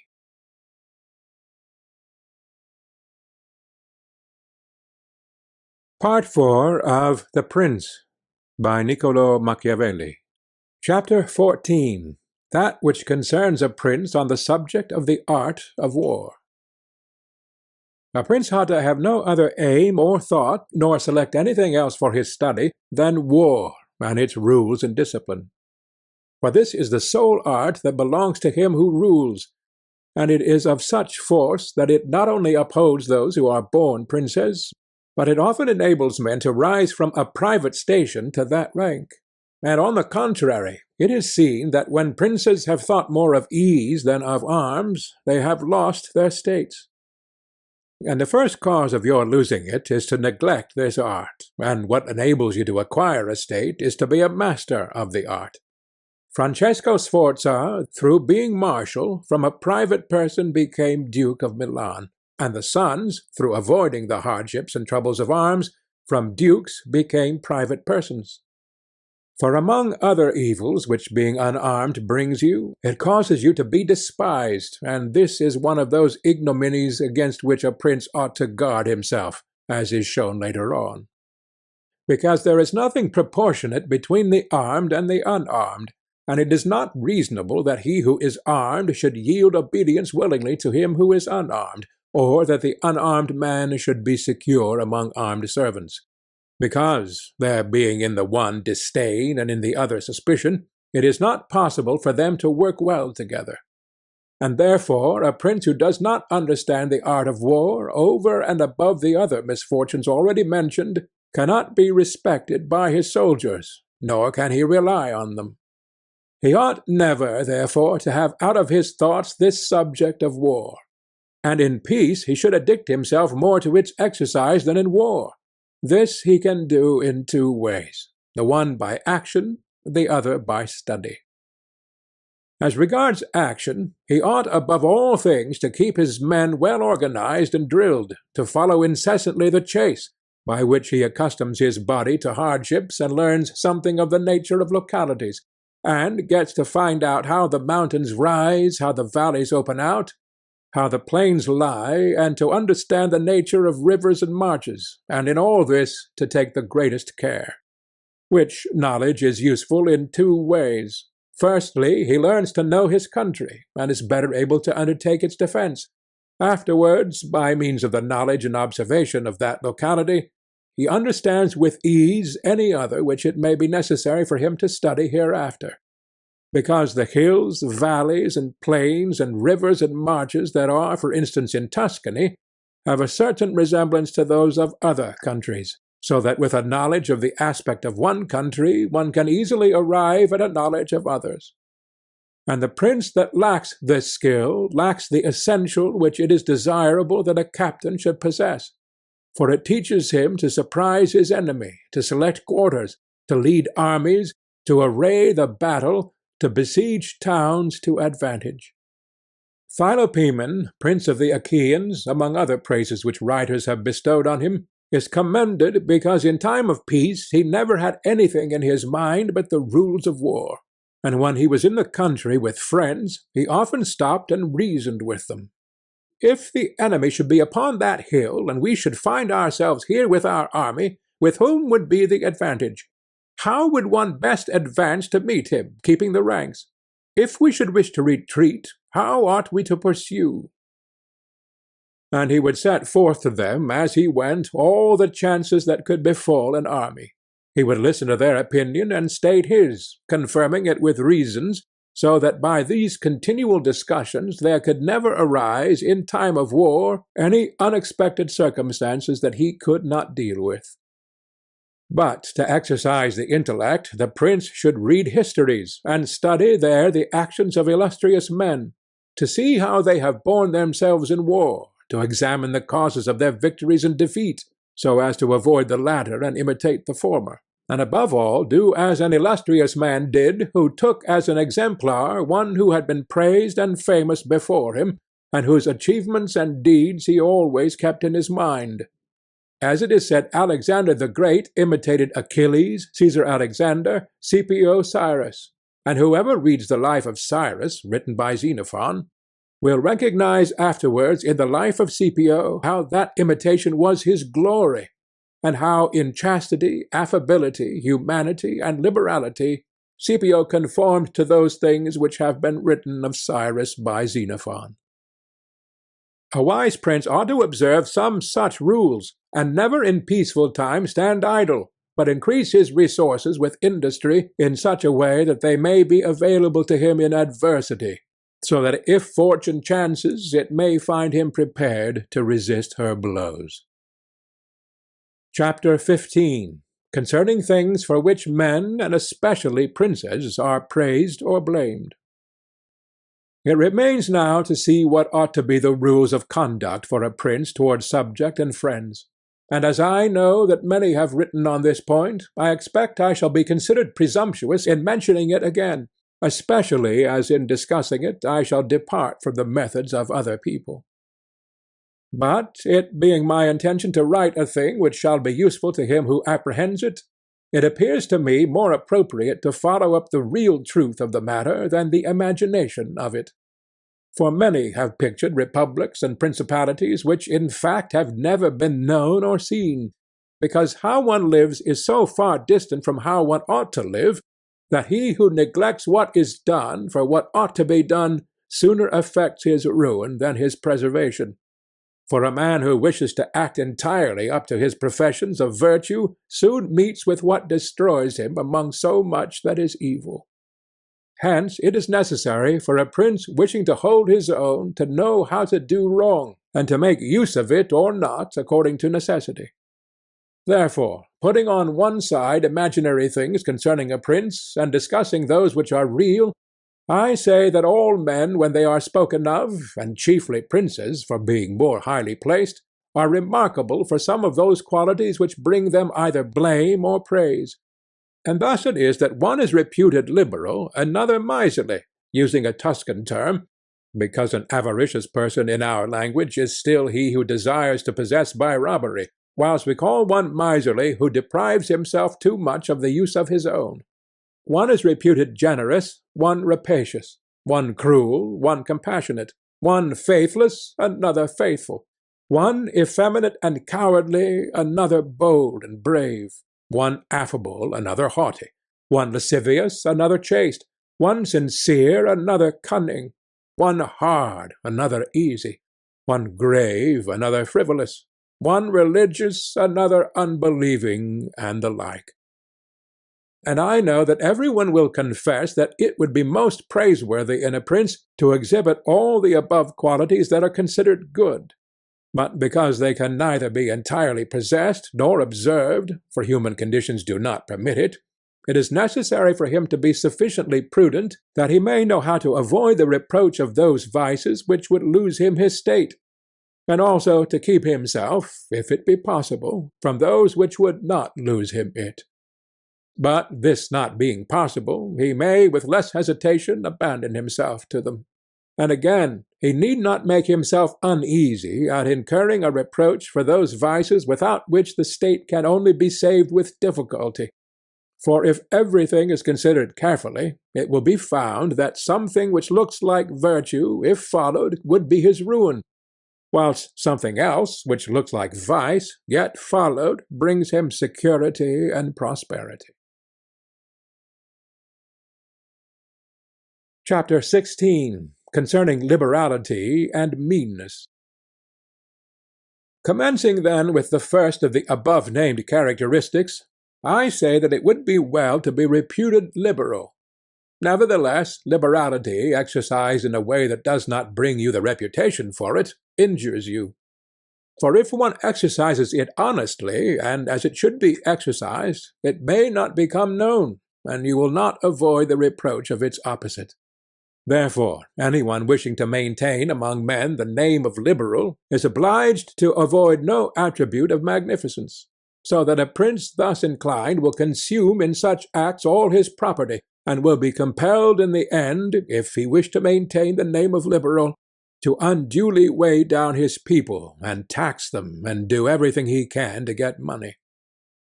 This will soon make him odious to his subjects, and becoming poor, he will be little valued by any one. Thus, with his liberality, having offended many and rewarded few, he is affected by the very first trouble, and imperilled by whatever may be the first danger. Recognizing this himself, and wishing to draw back from it, he runs at once into the reproach of being miserly. Therefore, a prince, not being able to exercise this virtue of liberality in such a way that it is recognized, except to his cost, if he is wise, he ought not to fear the reputation of being mean, for in time he will come to be more considered than if liberal, seeing that with his economy his revenues are enough, that he can defend himself against all attacks, and is able to engage in enterprises without burdening his people. Thus it comes to pass that he exercises liberality towards all from whom he does not take, who are numberless, and meanness towards those to whom he does not give, who are few. We have not seen great things done in our time except by those who have been considered mean. The rest have failed. Pope Julius II was assisted in reaching the papacy by the reputation for liberality, yet he did not strive afterwards to keep it up, when he made war on the King of France, and he made many wars without imposing any extraordinary tax on his subjects, for he supplied his additional expenses out of his own thriftiness. The present King of Spain would not have undertaken or conquered in so many enterprises if he had been reputed liberal. A prince, therefore, provided that he has not to rob his subjects, that he can defend himself, that he does not become poor and abject, that he is not forced to become rapacious, ought to hold of little account a reputation for being mean, for it is one of those vices which will enable him to govern. And if any one should say, Caesar obtained empire by liberality, and many others have reached the highest positions by being liberal, and by being considered so, I answer, either you are a prince in fact, or in a way to become one. In the first case, this liberality is dangerous. In the second, it is very necessary to be considered liberal. And Caesar was one of those who wished to become preeminent in Rome. But if he had survived after becoming so, and had not moderated his expenses, he would have destroyed his government. And if any one should reply, many have been princes, and have done great things with armies who have been considered very liberal, I reply, either a prince spends that which is his own, or his subjects', or else that of others. In the first case he ought to be sparing. In the second he ought not to neglect any opportunity for liberality. And the prince who goes forth with his army, supporting it by pillage, sack, and extortion, handling that which belongs to others, this liberality is necessary, otherwise he would not be followed by soldiers. And of that which is neither yours nor your subjects you can be a ready giver, as were Cyrus, Caesar, and Alexander, because it does not take away your reputation if you squander that of others, but adds to it. It is only squandering your own that injures you. And there is nothing wastes so rapidly as liberality, for even whilst you exercise it, you lose the power to do so, and so become either poor or despised, or else, in avoiding poverty, rapacious and hated. And a prince should guard himself above all things against being despised and hated, and liberality leads you to both. Therefore, it is wiser to have a reputation for meanness which brings reproach without hatred, than to be compelled, through seeking a reputation for liberality, to incur a name for rapacity which begets reproach with hatred. Chapter 17. Concerning cruelty and clemency, and whether it is better to be loved than feared. Coming now to the other qualities mentioned above, I say that every prince ought to desire to be considered clement and not cruel.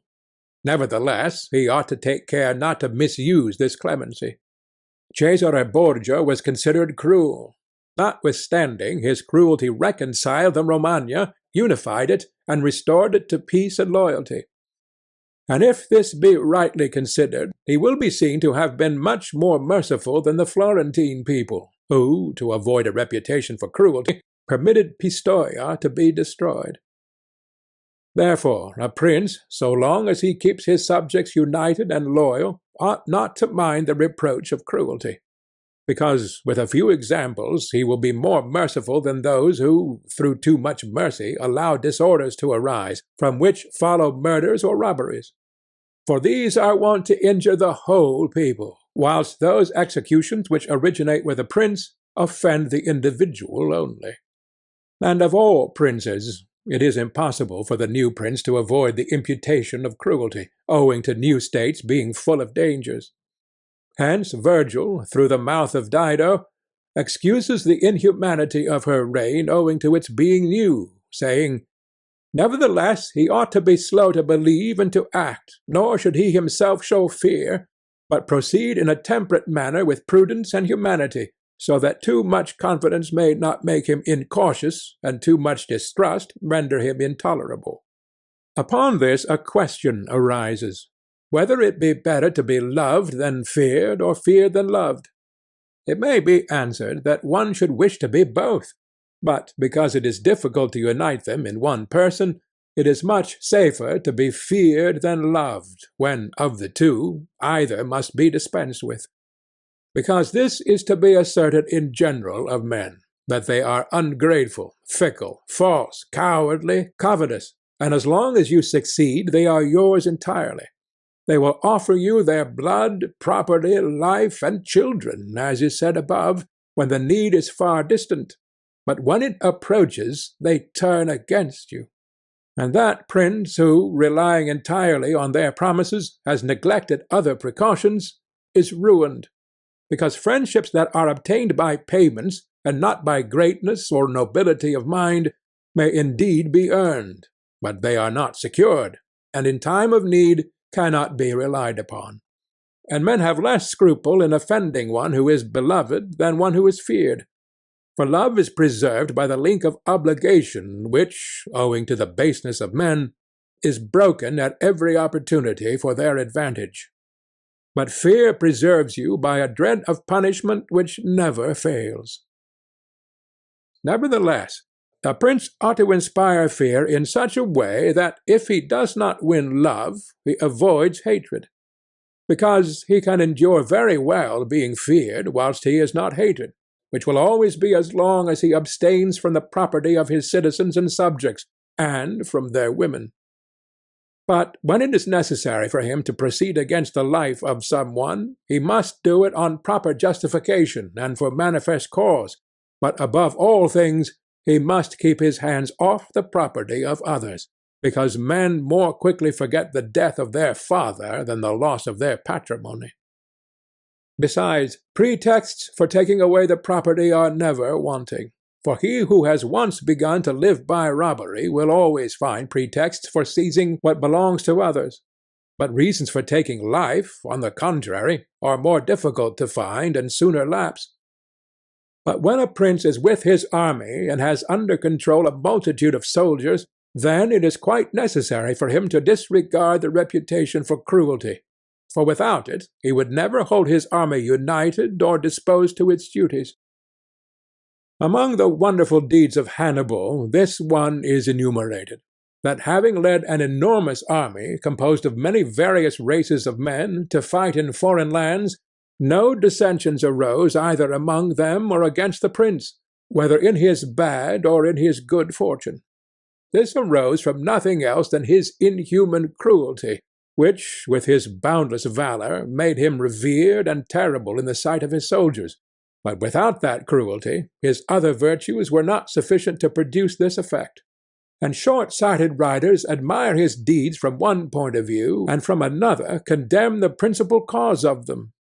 That it is true his other virtues would not have been sufficient for him may be proved by the case of Scipio, that most excellent man, not only of his own times, but within the memory of man, against whom, nevertheless, his army rebelled in Spain.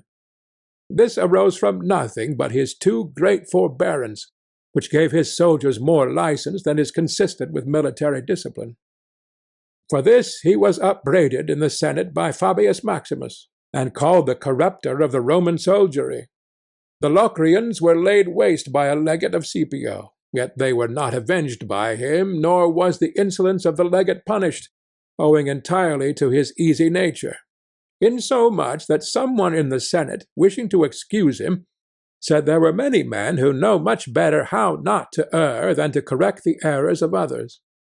This disposition, if he had been continued in the command, would have destroyed in time the fame and glory of Scipio.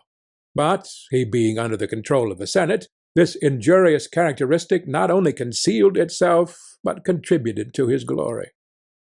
Returning to the question of being feared or loved, I come to the conclusion that men loving according to their own will and fearing according to that of the prince, a wise prince should establish himself on that which is in his own control, and not in that of others.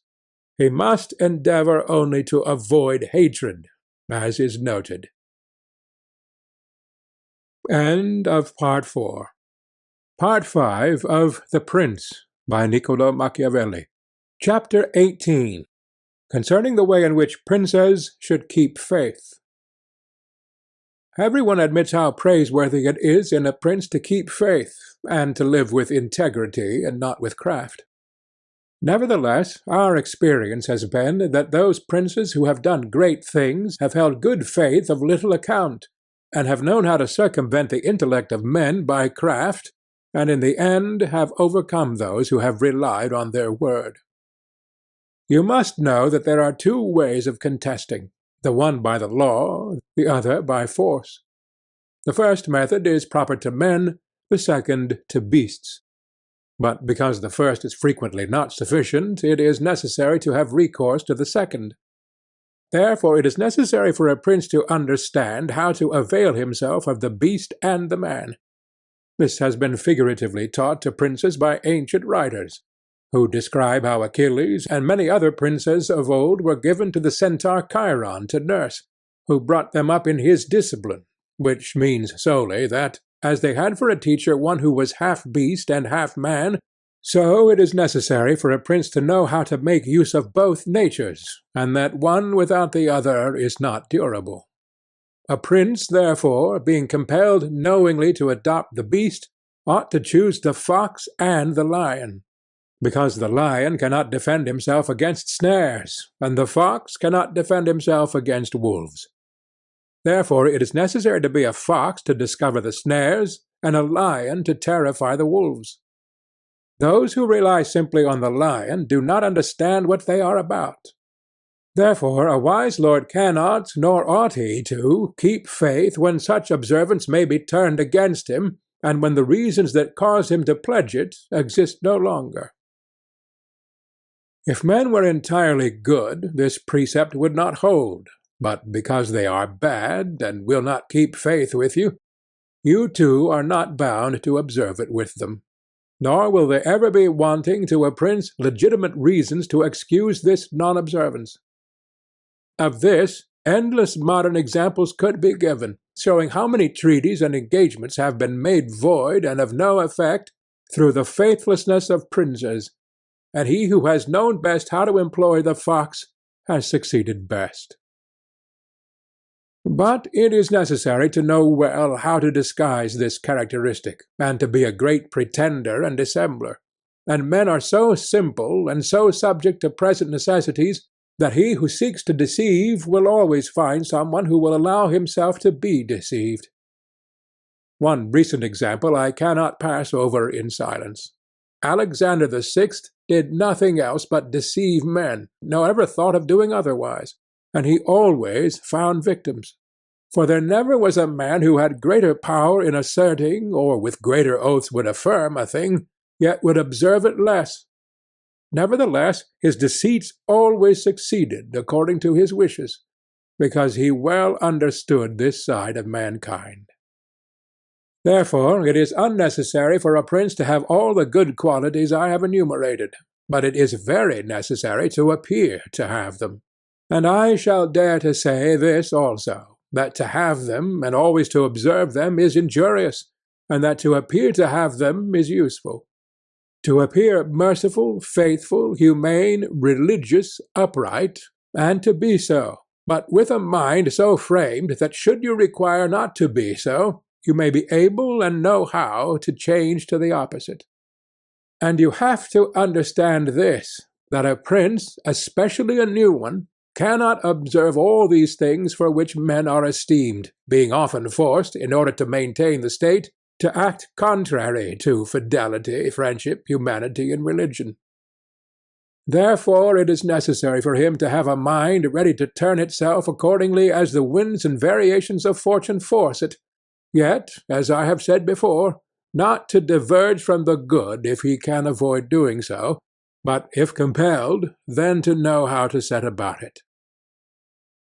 For this reason a prince ought to take care that he never lets anything slip from his lips that is not replete with the above-named 5 qualities, that he may appear to him who sees and hears him altogether merciful, faithful, humane, upright, and religious.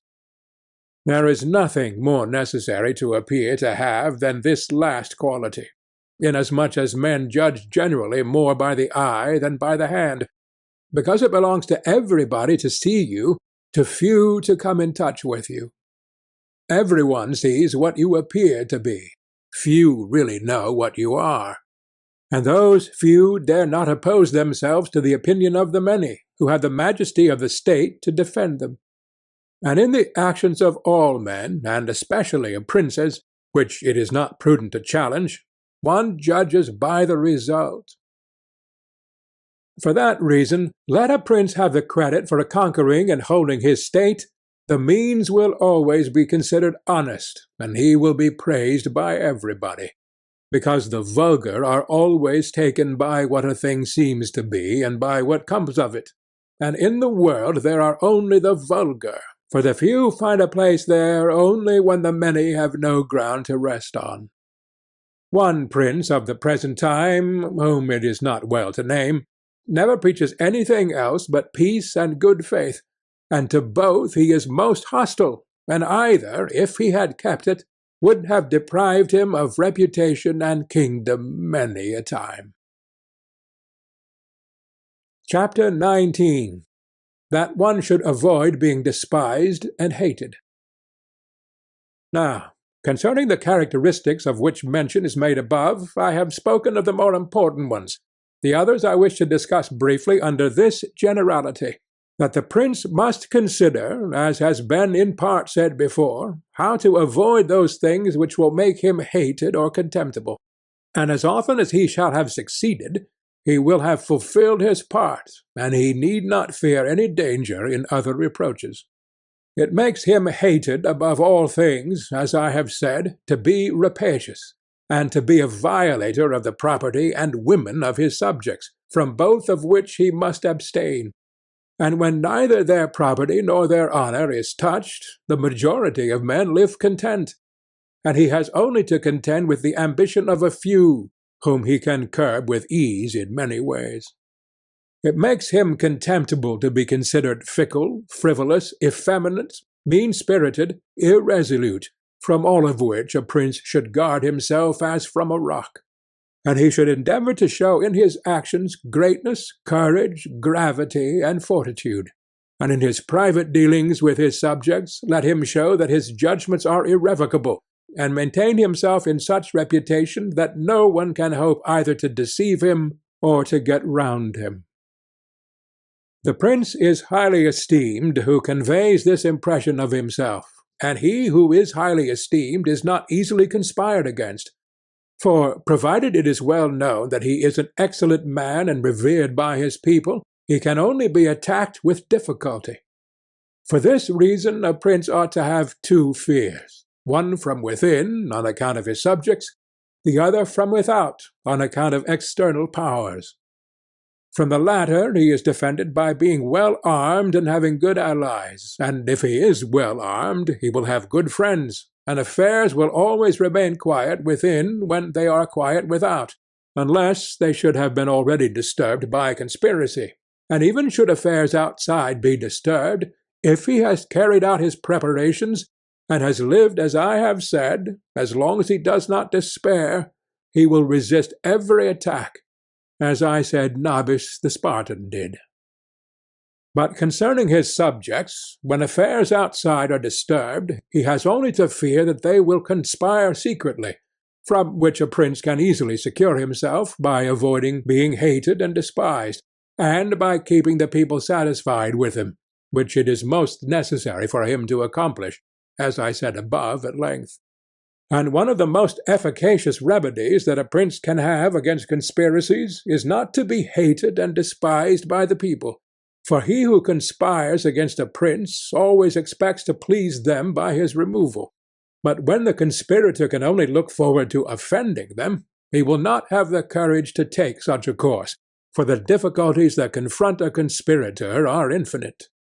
And as experience shows, many have been the conspiracies, but few have been successful, because he who conspires cannot act alone, nor can he take a companion except from those whom he believes to be malcontents.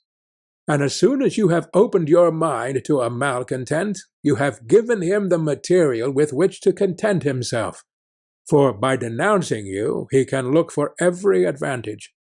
So that, seeing the gain from this course to be assured, and seeing the other to be doubtful and full of dangers, he must be a very rare friend, or a thoroughly obstinate enemy of the prince, to keep faith with you.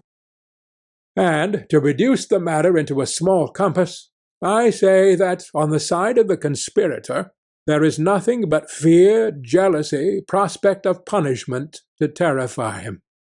But on the side of the prince there is the majesty of the principality, the laws, the protection of friends, and the state to defend him.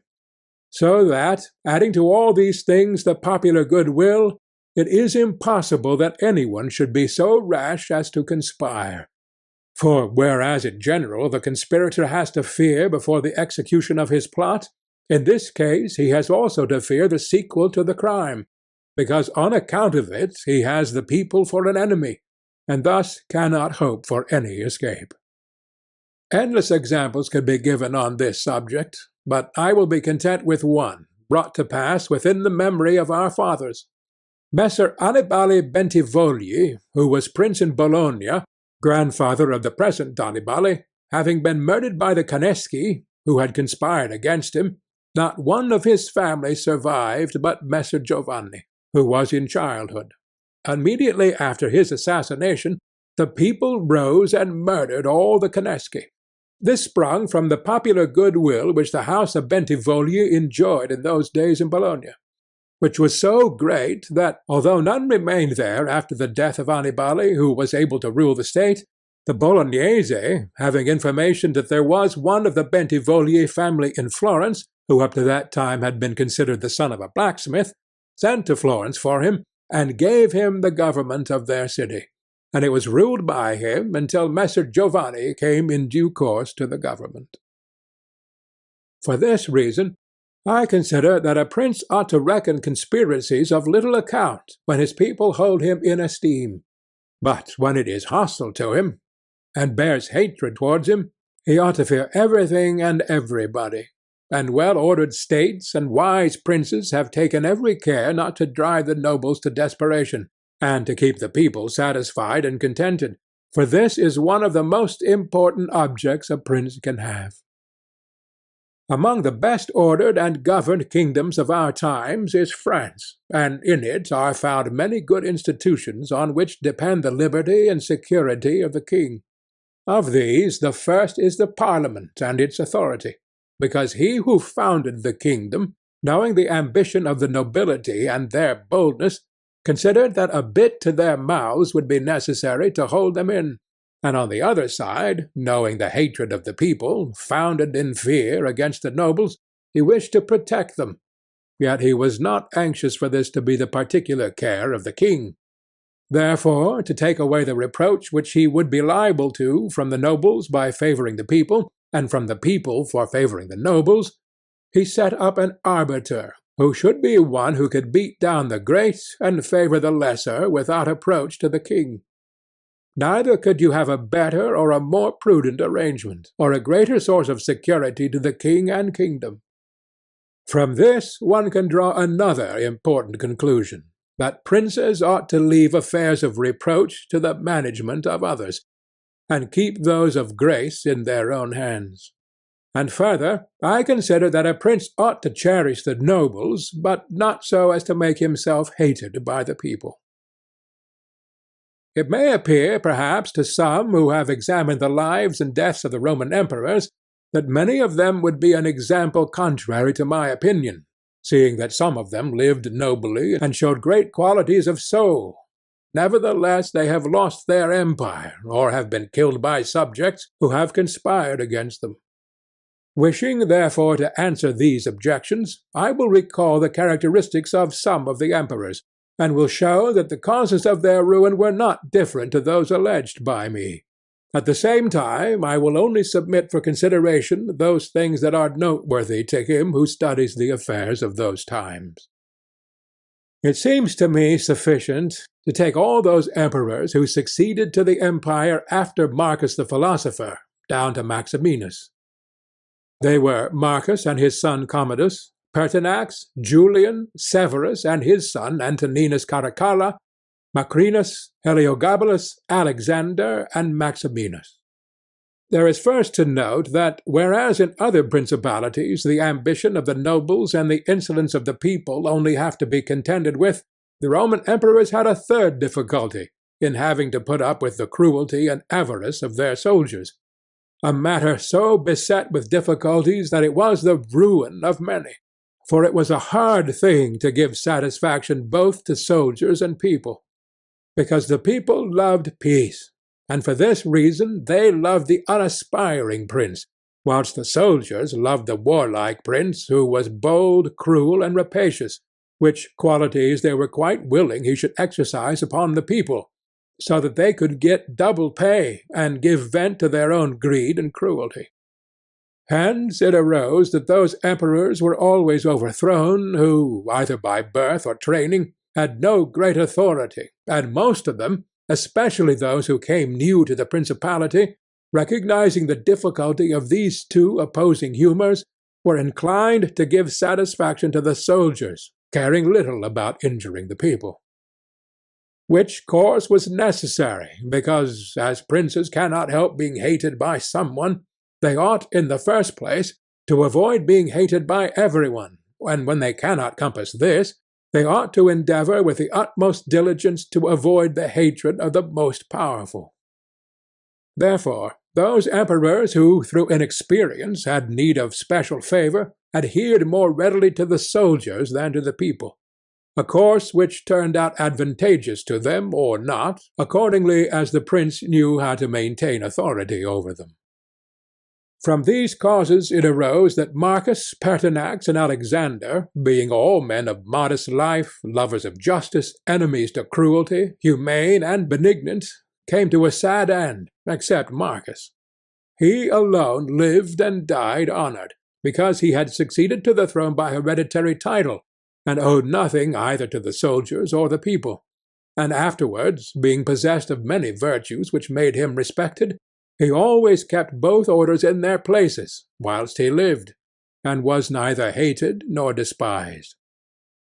But Pertinax was created emperor against the wishes of the soldiers, who, being accustomed to live licentiously under Commodus, could not endure the honest life to which Pertinax wished to reduce them. Thus, having given cause for hatred, to which hatred there was added contempt for his old age, he was overthrown at the very beginning of his administration. And here it should be noted that hatred is acquired as much by good works as by bad ones. Therefore, as I said before, a prince wishing to keep his state is very often forced to do evil, for when that body is corrupt whom you think you have need of to maintain yourself, it may be either the people or the soldiers, or the nobles, you have to submit to its humours and to gratify them, and then good works will do you harm. But let us come to Alexander, who was a man of such great goodness that among the other praises which are accorded him is this, that in the 14 years he held the empire, no one was ever put to death by him unjudged. Nevertheless, being considered effeminate and a man who allowed himself to be governed by his mother, he became despised, the army conspired against him, and murdered him. Turning now to the opposite characters of Commodus, Severus, Antoninus Caracalla, and Maximinus, we will find them all cruel and rapacious, men who, to satisfy their soldiers, did not hesitate to commit every kind of iniquity against the people, and all, except Severus, came to a bad end. But in Severus there was so much valour that, keeping the soldiers friendly, although the people were oppressed by him, he reigned successfully. For his valour made him so much admired in the sight of the soldiers and people that the latter were kept in a way astonished and awed, and the former respectful and satisfied. And because the actions of this man, as a new prince, were great, I wish to show briefly that he knew well how to counterfeit the fox and the lion, which natures, as I said above, it is necessary for a prince to imitate. Knowing the sloth of the Emperor Julian, he persuaded the army in Sclavonia, of which he was captain, that it would be right to go to Rome and avenge the death of Pertinax, who had been killed by the Praetorian soldiers, and under this pretext, without appearing to aspire to the throne, he moved the army on Rome, and reached Italy before it was known that he had started. On his arrival at Rome, the Senate, through fear, elected him emperor and killed Julian. After this there remained for Severus, who wished to make himself master of the whole empire, one in Asia, where Niger, head of the Asiatic army, had caused himself to be claimed emperor, and the other in the west, where Albinus was, who also aspired to the throne. And as he considered it dangerous to declare himself hostile to both, he decided to attack Niger, and to deceive Albinus. To the latter he wrote that, being elected emperor by the Senate, he was willing to share that dignity with him, and sent him the title of Caesar, and moreover that the Senate had made Albinus his colleague, which things were accepted by Albinus as true. But after Severus had conquered and killed Niger, and settled oriental affairs, he returned to Rome and complained to the Senate that Albinus, little recognizing the benefits that he had received from him, had by treachery sought to murder him, and for this ingratitude he was compelled to punish him. Afterwards he sought him out in France, and took from him his government and life. He who will, therefore, carefully examine the actions of this man will find him a most valiant lion and a most cunning fox. He will find him feared and respected by everyone, and not hated by the army. And it need not be wondered at that he, a new man, was able to hold the empire so well, because his supreme renown always protected him from that hatred which the people might have conceived against him for his violence. But his son Antoninus was a most eminent man, and had very excellent qualities, which made him admirable in the sight of the people and acceptable to the soldiers, for he was a warlike man, most enduring of fatigue, a despiser of all delicate food and other luxuries, which caused him to be loved by the armies. Nevertheless, his ferocity and cruelties were so great and so unheard of that after endless single murders he killed a large number of people of Rome and all those of Alexandria. He became hated by the whole world, and also feared by those he had around him, to such an extent that he was murdered in the midst of his army by a centurion. And here it must be noted that such like deaths, which are deliberately inflicted with a resolved and desperate courage, cannot be avoided by princes, because any one who does not fear to die can inflict them. But a prince may fear them the less because they are very rare. He has only to be careful not to do any grave injury to those whom he employs or has around him in the service of the state. Antoninus had not taken this care, but had contumeliously killed a brother of that centurion, whom he also daily threatened, yet retained in his bodyguard. which, as it turned out, was a rash thing to do, and proved the emperor's ruin. But let us come to Commodus, to whom it should have been very easy to hold the empire, for, being the son of Marcus, he had inherited it, and he had only to follow in the footsteps of his father to please his people and soldiers. But being by nature cruel and brutal, he gave himself up to amusing the soldiers and corrupting them, so that he might indulge his rapacity upon the people. On the other hand, not maintaining his dignity, often descending to the theatre to compete with gladiators, and doing other vile things, little worthy of the imperial majesty, he fell into contempt with the soldiers, and being hated by one party and despised by the other, he was conspired against and was killed. It remains to discuss the character of Maximinus. He was a very warlike man, and the armies, being disgusted with the effeminacy of Alexander, of whom I have already spoken, killed him, and elected Maximinus to the throne. This he did not possess for long, for two things made him hated and despised. The one, his having kept sheep in Thrace, which brought him into contempt, it being well known to all and considered a great indignity by every one, and the other, his having at the accession to his dominions deferred going to Rome and taking possession of the imperial seat. He had also gained a reputation for the utmost ferocity by having, through his prefects in Rome and elsewhere in the empire, practised many cruelties, so that the whole world was moved to anger at the meanness of his birth, and to fear at his barbarity. First Africa rebelled, then the Senate with all the people of Rome, and all Italy conspired against him, to which may be added his own army. This latter, besieging Aquileia and meeting with difficulties in taking it, were disgusted with his cruelties, and fearing him less when they found so many against him, murdered him. I do not wish to discuss Heliogabalus, Macrinus, or Julian, who, being thoroughly contemptible, were quickly wiped out. But I will bring this discourse to a conclusion by saying that princes in our own times have this difficulty of giving inordinate satisfaction to their soldiers in a far less degree, because, notwithstanding one has to give them some indulgence, that is soon done. None of these princes have armies that are veterans in the governance and administration of provinces, as were the armies of the Roman Empire. And whereas it was then more necessary to give satisfaction to the soldiers than to the people, it is now more necessary to all princes, except the Turk and the Soldan, to satisfy the people rather than the soldiers, because the people are the more powerful. From the above I have excepted the Turk, who always keeps round him 12,000 infantry and 15,000 cavalry, on which depend the security and strength of the kingdom, and it is necessary that, putting aside every consideration for the people, he should keep them his friends. The kingdom of the Soldan is similar. Being entirely in the hands of soldiers, it follows again that, without regard to the people, he must keep them his friends.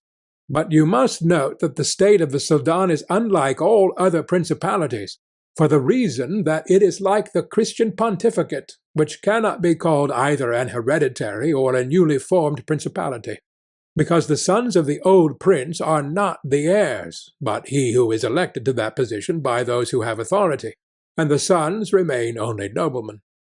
And this being an ancient custom, it cannot be called a new principality, because there are none of those difficulties in it that are met with in new ones.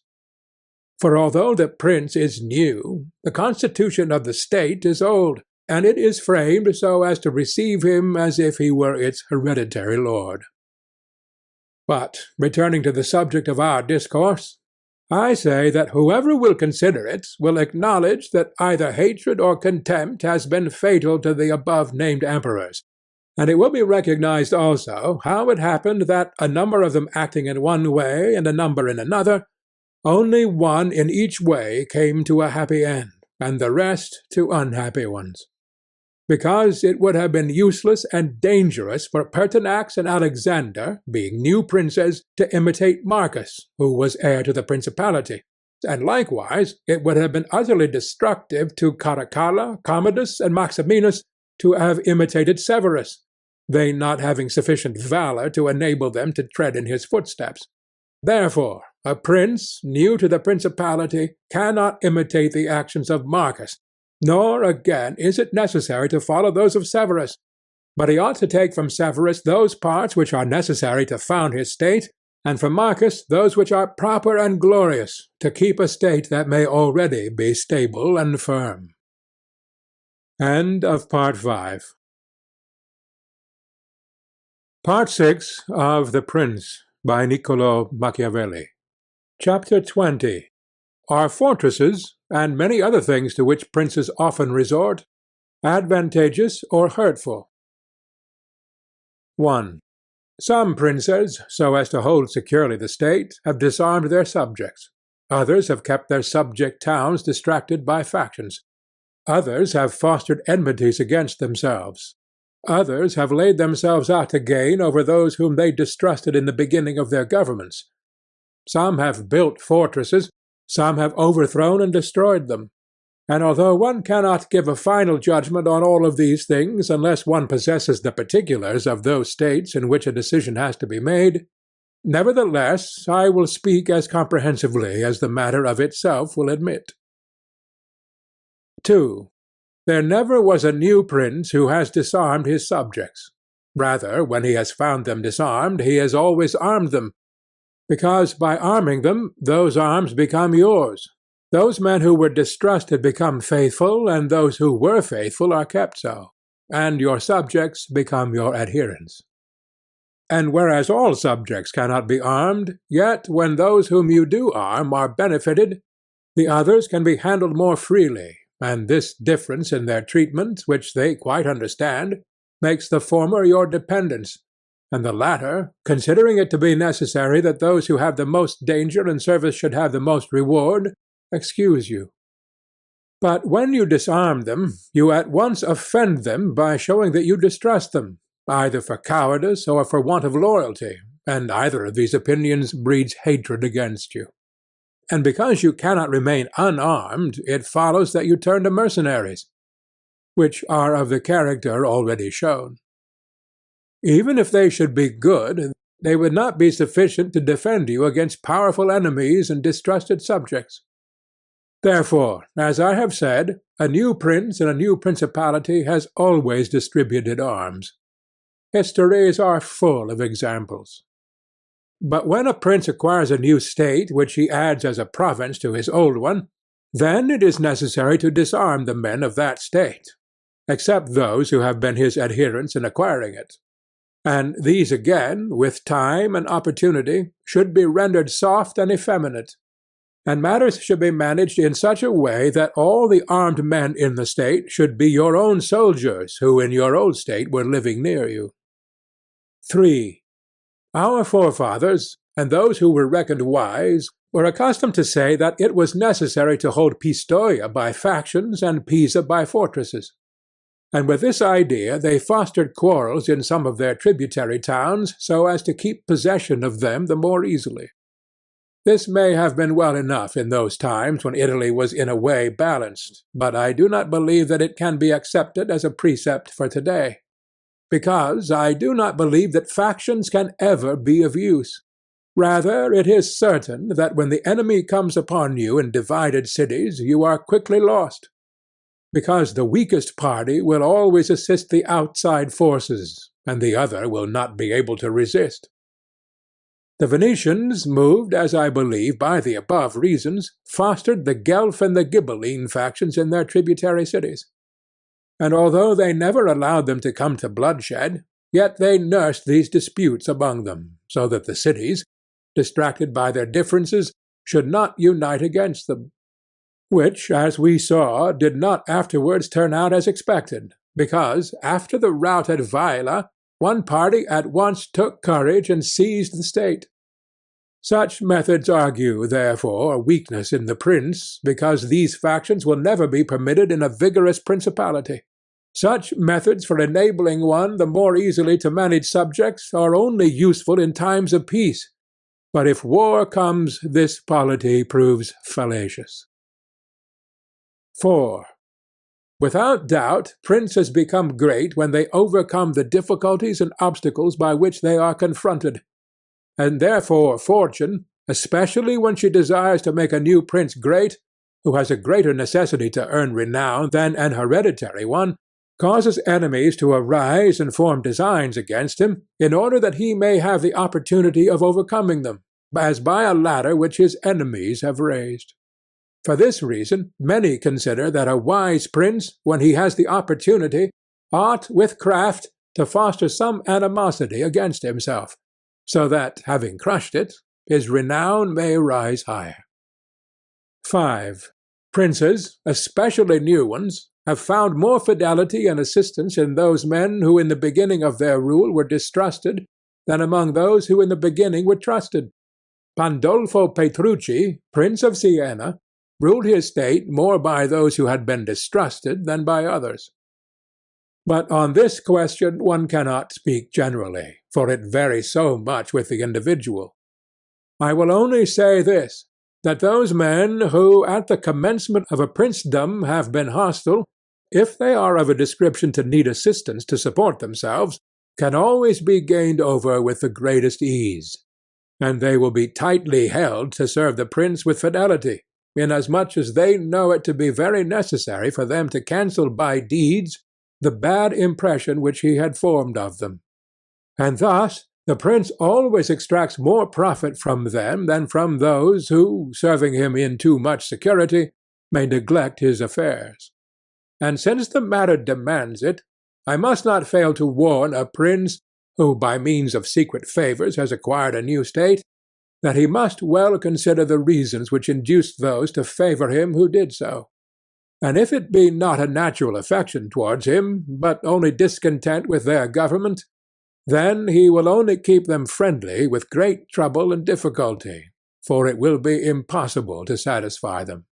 And weighing well the reasons for this in those examples which can be taken from ancient and modern affairs, we shall find that it is easier for the prince to make friends of those men who were contented under the former government, and are therefore his enemies, than of those who, being discontented with it, were favourable to him and encouraged him to seize it.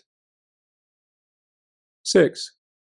It has been a custom with princes, in order to hold their states more securely, to build fortresses that may serve as a bridle and bit to those who might design to work against them, and as a place of refuge from a first attack. I praise this system, because it has been made use of formerly. Notwithstanding that Messer Niccolo Vitelli in our times has been seen to demolish 2 fortresses in Città del Castello so that he might keep that state, Guido Ubaldo, Duke of Urbino, on returning to his dominion, whence he had been driven by Cesare Borgia, razed to the foundations all the fortresses in that province, and considered that without them it would be more difficult to lose it. The Bentivogli, returning to Bologna, came to a similar decision. Fortresses, therefore, are useful or not according to circumstances. If they do you good in one way, they injure you in another. And this question can be reasoned thus. The prince who has more to fear from the people than from the foreigners ought to build fortresses, but he who has more to fear from foreigners than from the people ought to leave them alone. The castle of Milan, built by Francesco Sforza, has made, or will make, more trouble for the house of Sforza than any other disorder in the state. For this reason, the best possible fortress is not to be hated by the people, because although you may hold the fortresses, yet they will not save you if the people hate you, for there will never be wanting foreigners to assist the people who have taken arms against you. It has not been seen in our times that such fortresses have been of use to any prince, unless to the Countess of Forli, when the Count Girolamo, her consort, was killed. For by that means she was able to withstand the popular attack and wait for assistance from Milan, and thus recover her state. And the posture of affairs was such at that time that the foreigners could not assist the people. But fortresses were of little value to her afterwards, when Cesare Borgia attacked her, and when the people, her enemy, were allied with foreigners. Therefore it would have been safer for her, both then and before, not to have been hated by the people than to have had the fortresses. All these things considered, then, I shall praise him who builds fortresses as well as him who does not, and I shall blame whoever, trusting in them, cares little about being hated by the people. Chapter 21. How a Prince should conduct himself so as to gain renown. Nothing makes a prince so much esteemed as great enterprises and setting a fine example. We have in our time Ferdinand of Aragon, the present King of Spain. He can almost be called a new prince, because he has risen, by fame and glory, from being an insignificant king to the foremost king in Christendom. And if you will consider his deeds, you will find them all great, and some of them extraordinary. In the beginning of his reign he attacked Granada, and this enterprise was the foundation of his dominions. He did this quietly at first, and without any fear of hindrance, for he held the minds of the barons of Castile occupied in thinking of the war, and not anticipating any innovations. Thus they did not perceive that by these means he was acquiring power and authority over them. He was able, with the money of the church and of the people, to sustain his armies, and by that long war to lay the foundation for the military skill which has since distinguished him. Further, always using religion as a plea so as to undertake greater schemes, he devoted himself with pious cruelty to driving out and clearing his kingdom of the Moors. Nor could there be a more admirable example, nor one more rare. Under this same cloak he assailed Africa, he came down on Italy, he has finally attacked France. And thus his achievements and designs have always been great, and have kept the minds of his people in suspense and admiration and occupied with the issue of them. And his actions have arisen in such a way, one out of the other, that men have never been given time to work steadily against him. Again, it much assists a prince to set unusual examples in internal affairs, similar to those which are related of Messer Bernabo da Milano, who, when he had the opportunity, by any one in civil life doing some extraordinary thing, either good or bad, would take some method of rewarding or punishing him, which would be much spoken about. And a prince ought, above all things, always endeavor in every action to gain for himself the reputation of being a great and remarkable man. A prince is always respected when he is either a true friend or a downright enemy, that is to say, when, without any reservation, he declares himself in favor of one party against the other, which course will always be more advantageous than standing neutral. Because, if two of your powerful neighbors come to blows, they are of such a character that if one of them conquers, you have either to fear him or not. In either case, it will always be more advantageous for you to declare yourself and to make war strenuously.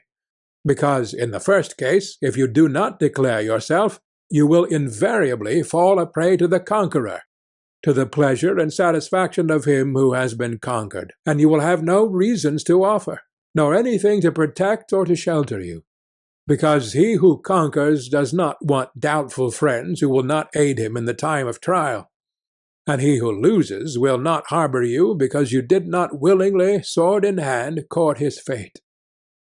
Antiochus went into Greece, being sent for by the Aetolians to drive out the Romans. He sent envoys to the Achaeans, who were friends of the Romans, exhorting them to remain neutral, and, on the other hand, the Romans urged him to take up arms. This question came to be discussed in the council of the Achaeans, where the legate of Antiochus urged them to stand neutral. To this the Roman legate answered, "As for that which has been said, that it is better and more advantageous for your state not to interfere in our war, nothing can be more erroneous, because by not interfering, you will be left, without favor or consideration, the guerdon of the conqueror. Thus it will always happen that he who is not your friend will demand your neutrality, whilst he who is your friend will entreat you to declare himself with arms. And irresolute princes, to avoid present dangers, generally follow the neutral path, and are generally ruined.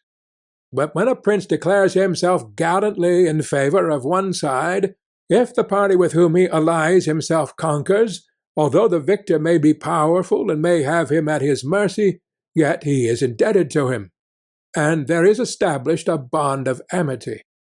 And men are never so shameless as to become a monument of ingratitude by oppressing you. Victories, after all, are never so complete that the victor must not show some regard, especially to justice. But if he with whom you ally yourself loses, you may be sheltered by him, and whilst he is able he may aid you, and you become companions on a fortune that may rise again.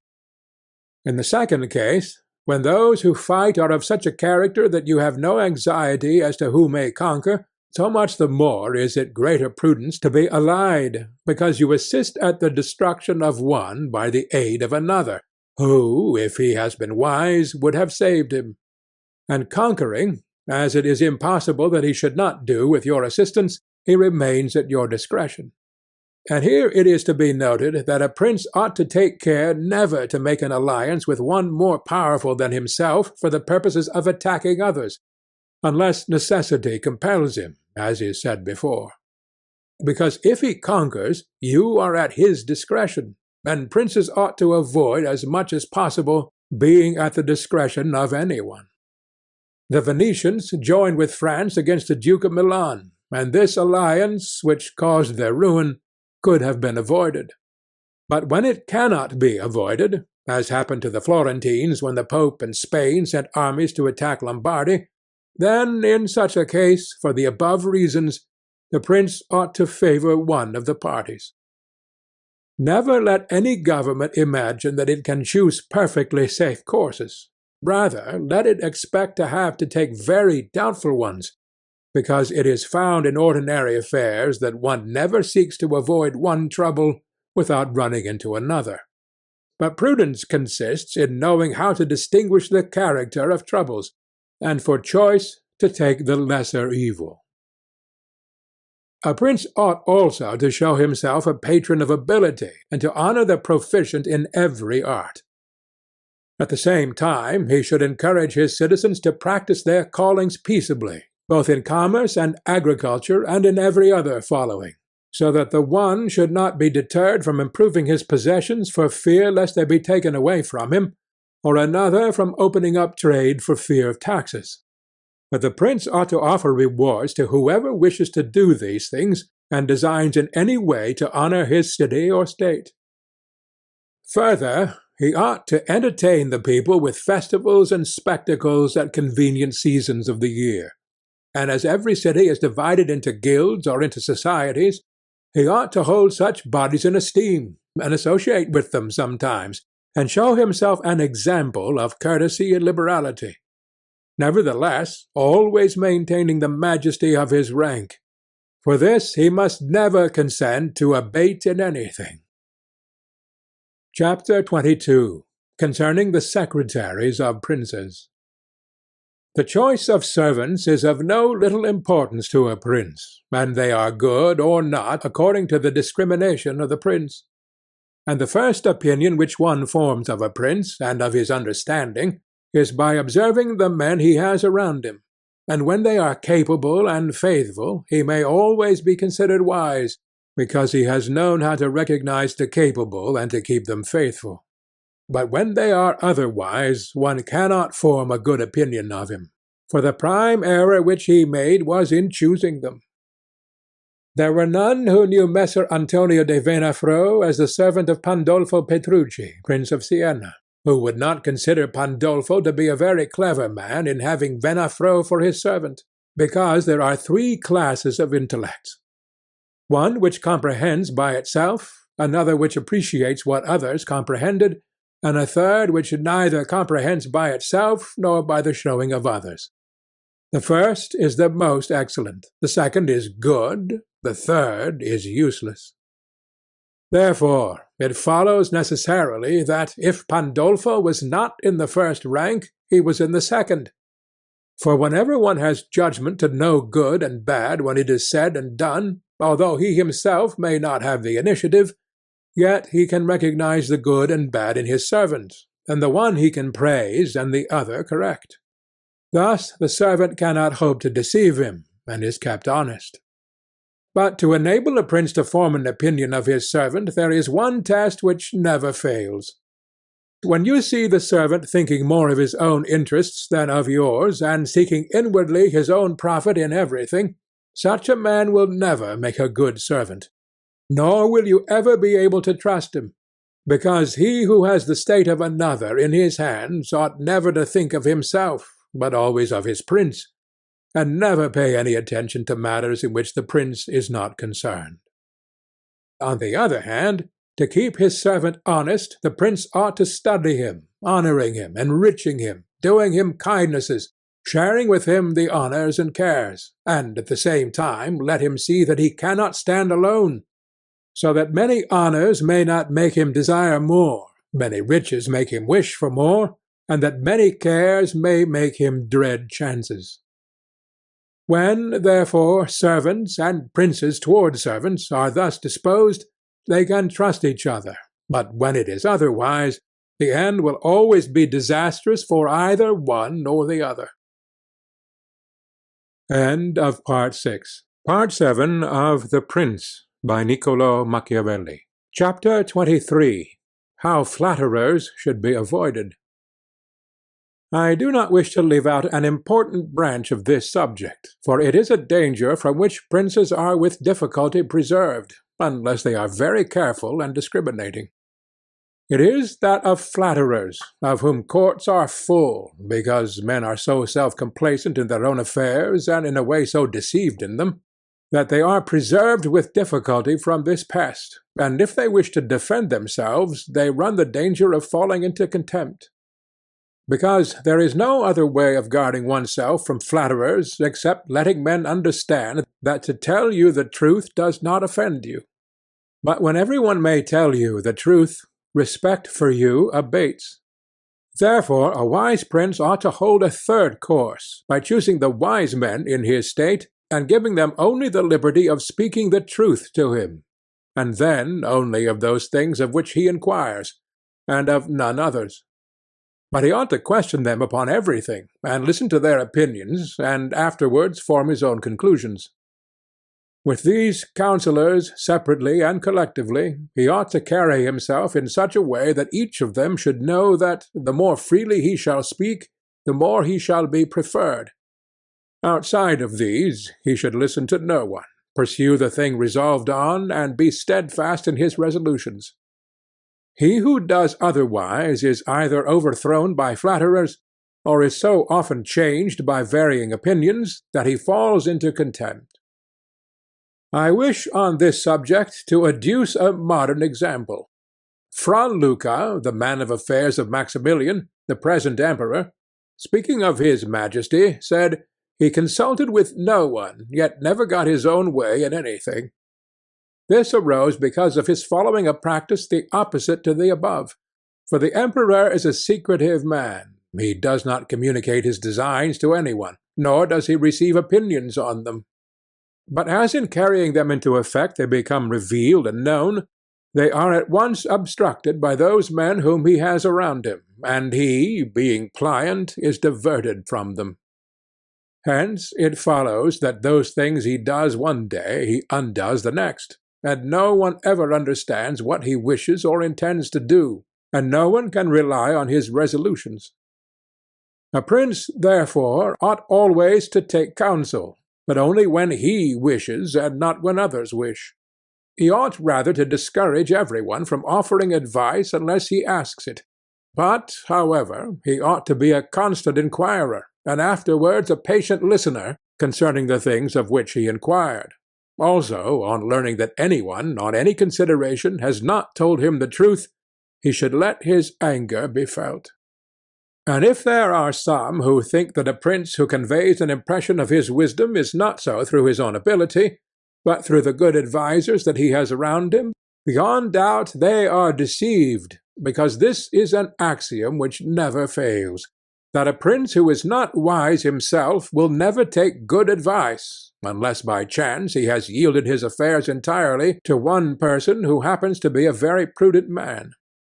In this case, indeed, he may be well governed, but it would not be for long, because such a governor would in a short time take away his state from him. But if a prince who is not inexperienced should take counsel from more than one, he will never get united counsels, nor will he know how to unite them. Each of the counsellors will think of his own interests, and the prince will not know how to control them or to see through them. And they are not to be found otherwise, because men will always prove untrue to you unless they are kept honest by constraint. Therefore it must be inferred that good counsels, whencesoever they come, are born of the wisdom of the prince, and not the wisdom of the prince from good counsels. Chapter 24. Why the Princes of Italy have lost their states. The previous suggestions, carefully observed, will enable a new prince to appear well established, and render him at once more secure and fixed in the state than if he had been long seated there. For the actions of a new prince are more narrowly observed than those of an hereditary one, and when they are seen to be able they gain more men, and bind far tighter than ancient blood. Because men are attracted more by the present than by the past. And when they find the present good, they enjoy it and seek no further. They will also make the utmost defence of a prince if he fails them not in other things. Thus it will be a double glory for him to have established a new principality, and adorned and strengthened it with good laws, good arms, good allies, and with a good example. So will it be a double disgrace to him who, born a prince, shall lose his state by want of wisdom. And if these seigneurs are considered who have lost their states in Italy in our times, such as the King of Naples, the Duke of Milan, and others, there will be found in them, firstly, one common defect in regard to arms from the causes which have been discussed at length. In the next place, some one of them will be seen, either to have had the people hostile, or if he has had the people friendly, he has not known how to secure the nobles. In the absence of these defects, states that have power enough to keep an army in the field cannot be lost.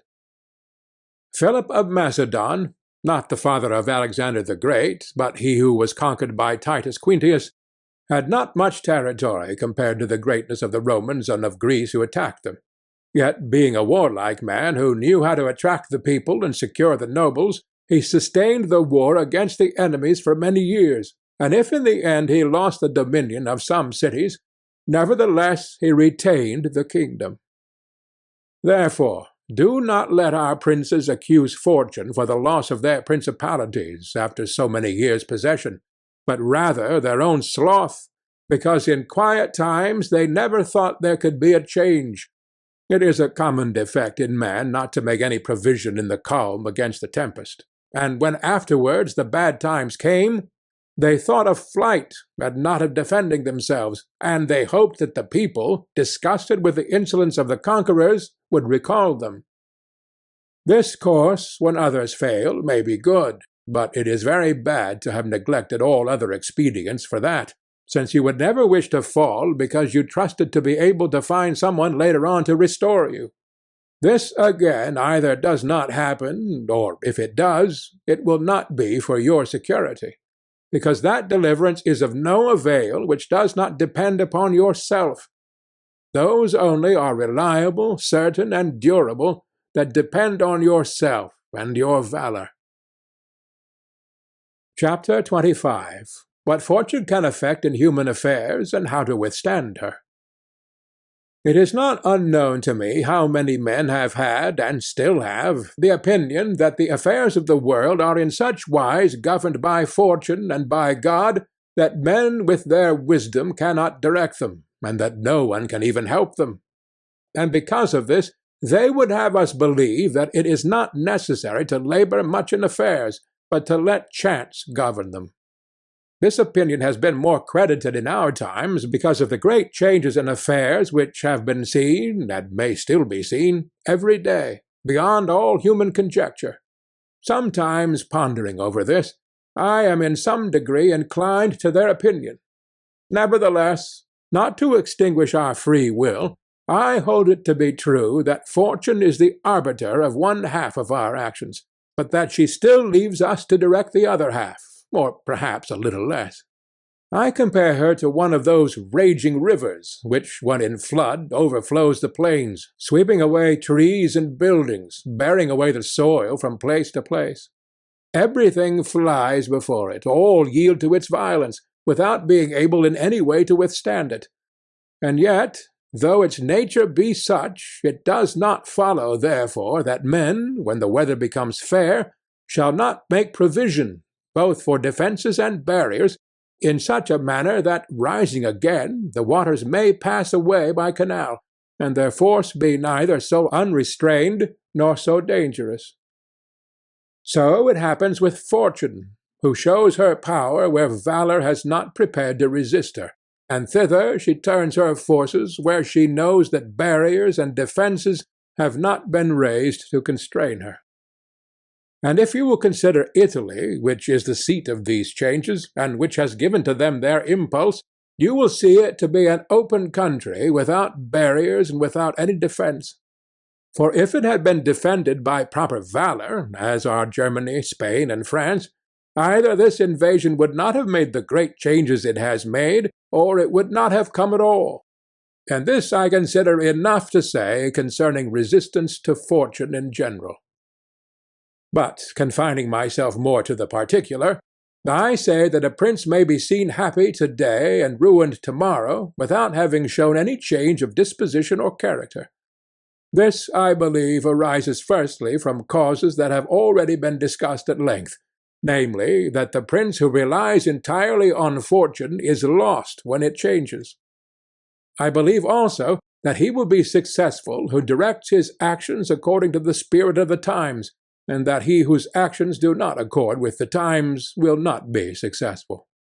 Because men are seen, in affairs that lead to the end which every man has before him, namely glory and riches, to get there by various methods, one with caution, another with haste, one by force, another by skill, one by patience, another by its opposite, and each one succeeds in reaching the goal by a different method. One can also see of two cautious men, the one attain his end, the other fail, and similarly, two men by different observances are equally successful, the one being cautious, the other impetuous. All this arises from nothing else than whether or not they conform in their methods to the spirit of the times. This follows from what I have said, that two men working differently bring about the same effect, and of two working similarly, one attains his object and the other does not.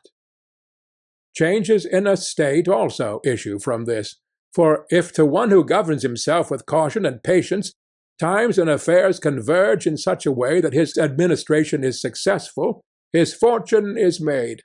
But if times and affairs change, he is ruined if he does not change his course of action.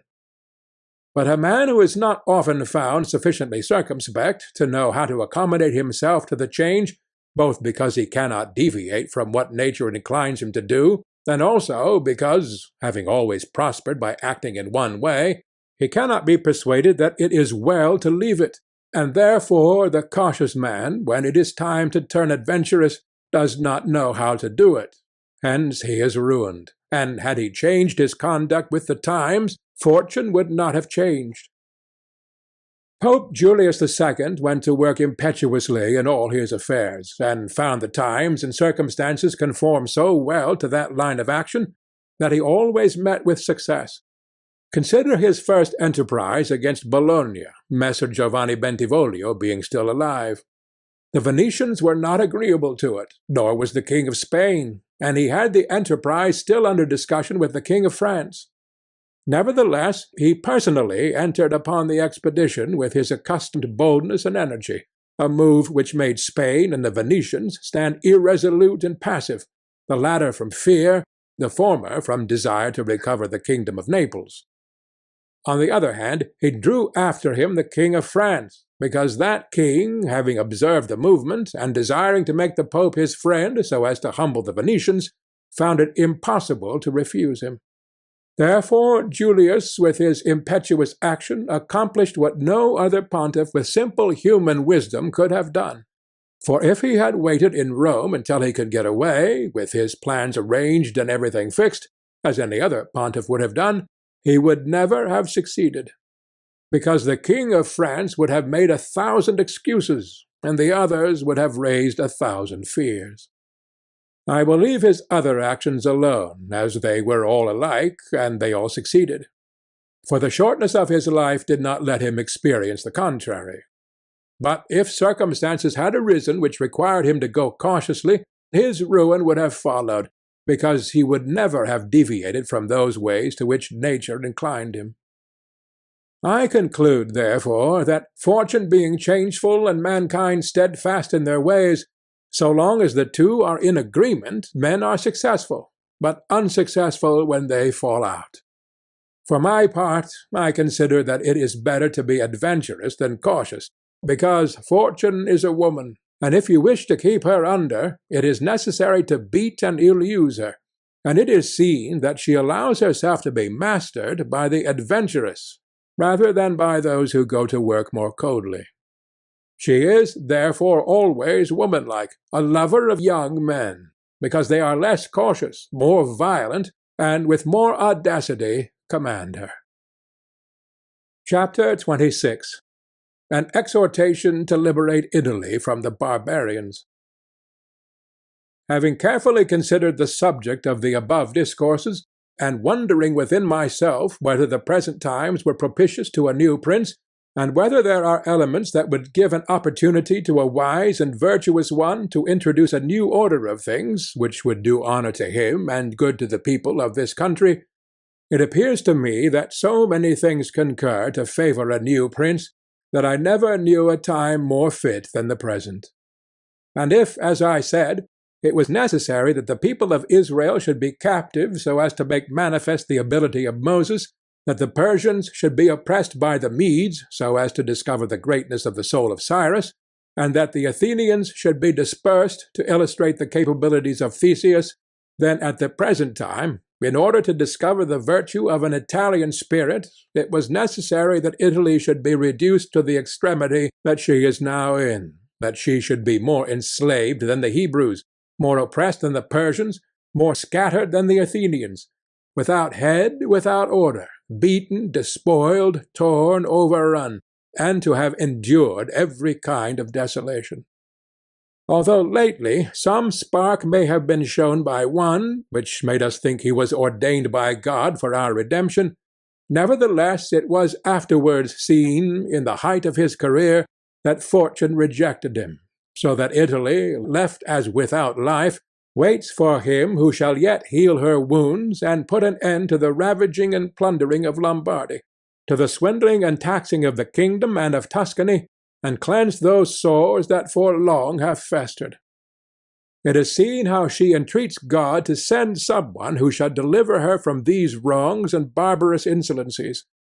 It is seen also that she is ready and willing to follow a banner, if only someone will raise it. Nor is there to be seen at present one in whom she can place more hope than in your illustrious house, with its valour and fortune, favoured by God and by the Church, of which it is now the chief, and which could be made the head of this redemption. This will not be difficult if you will recall to yourself the actions and lives of the men I have named, and although they were great and wonderful men, yet they were men, and each one of them had no more opportunity than the present offers, for their enterprises were neither more just nor easier than this, nor was God more their friend than he is yours. With us there is great justice, because that war is just which is necessary, and arms are hallowed when there is no other hope but in them. Here there is the greatest willingness, and where the willingness is great, the difficulties cannot be great, if you will only follow these men to whom I have directed your attention. Further than this, how extraordinarily the ways of God have been manifested beyond example! The sea is divided, a cloud has led the way, the rock has poured forth water, it has rained manna. Everything has contributed to your greatness.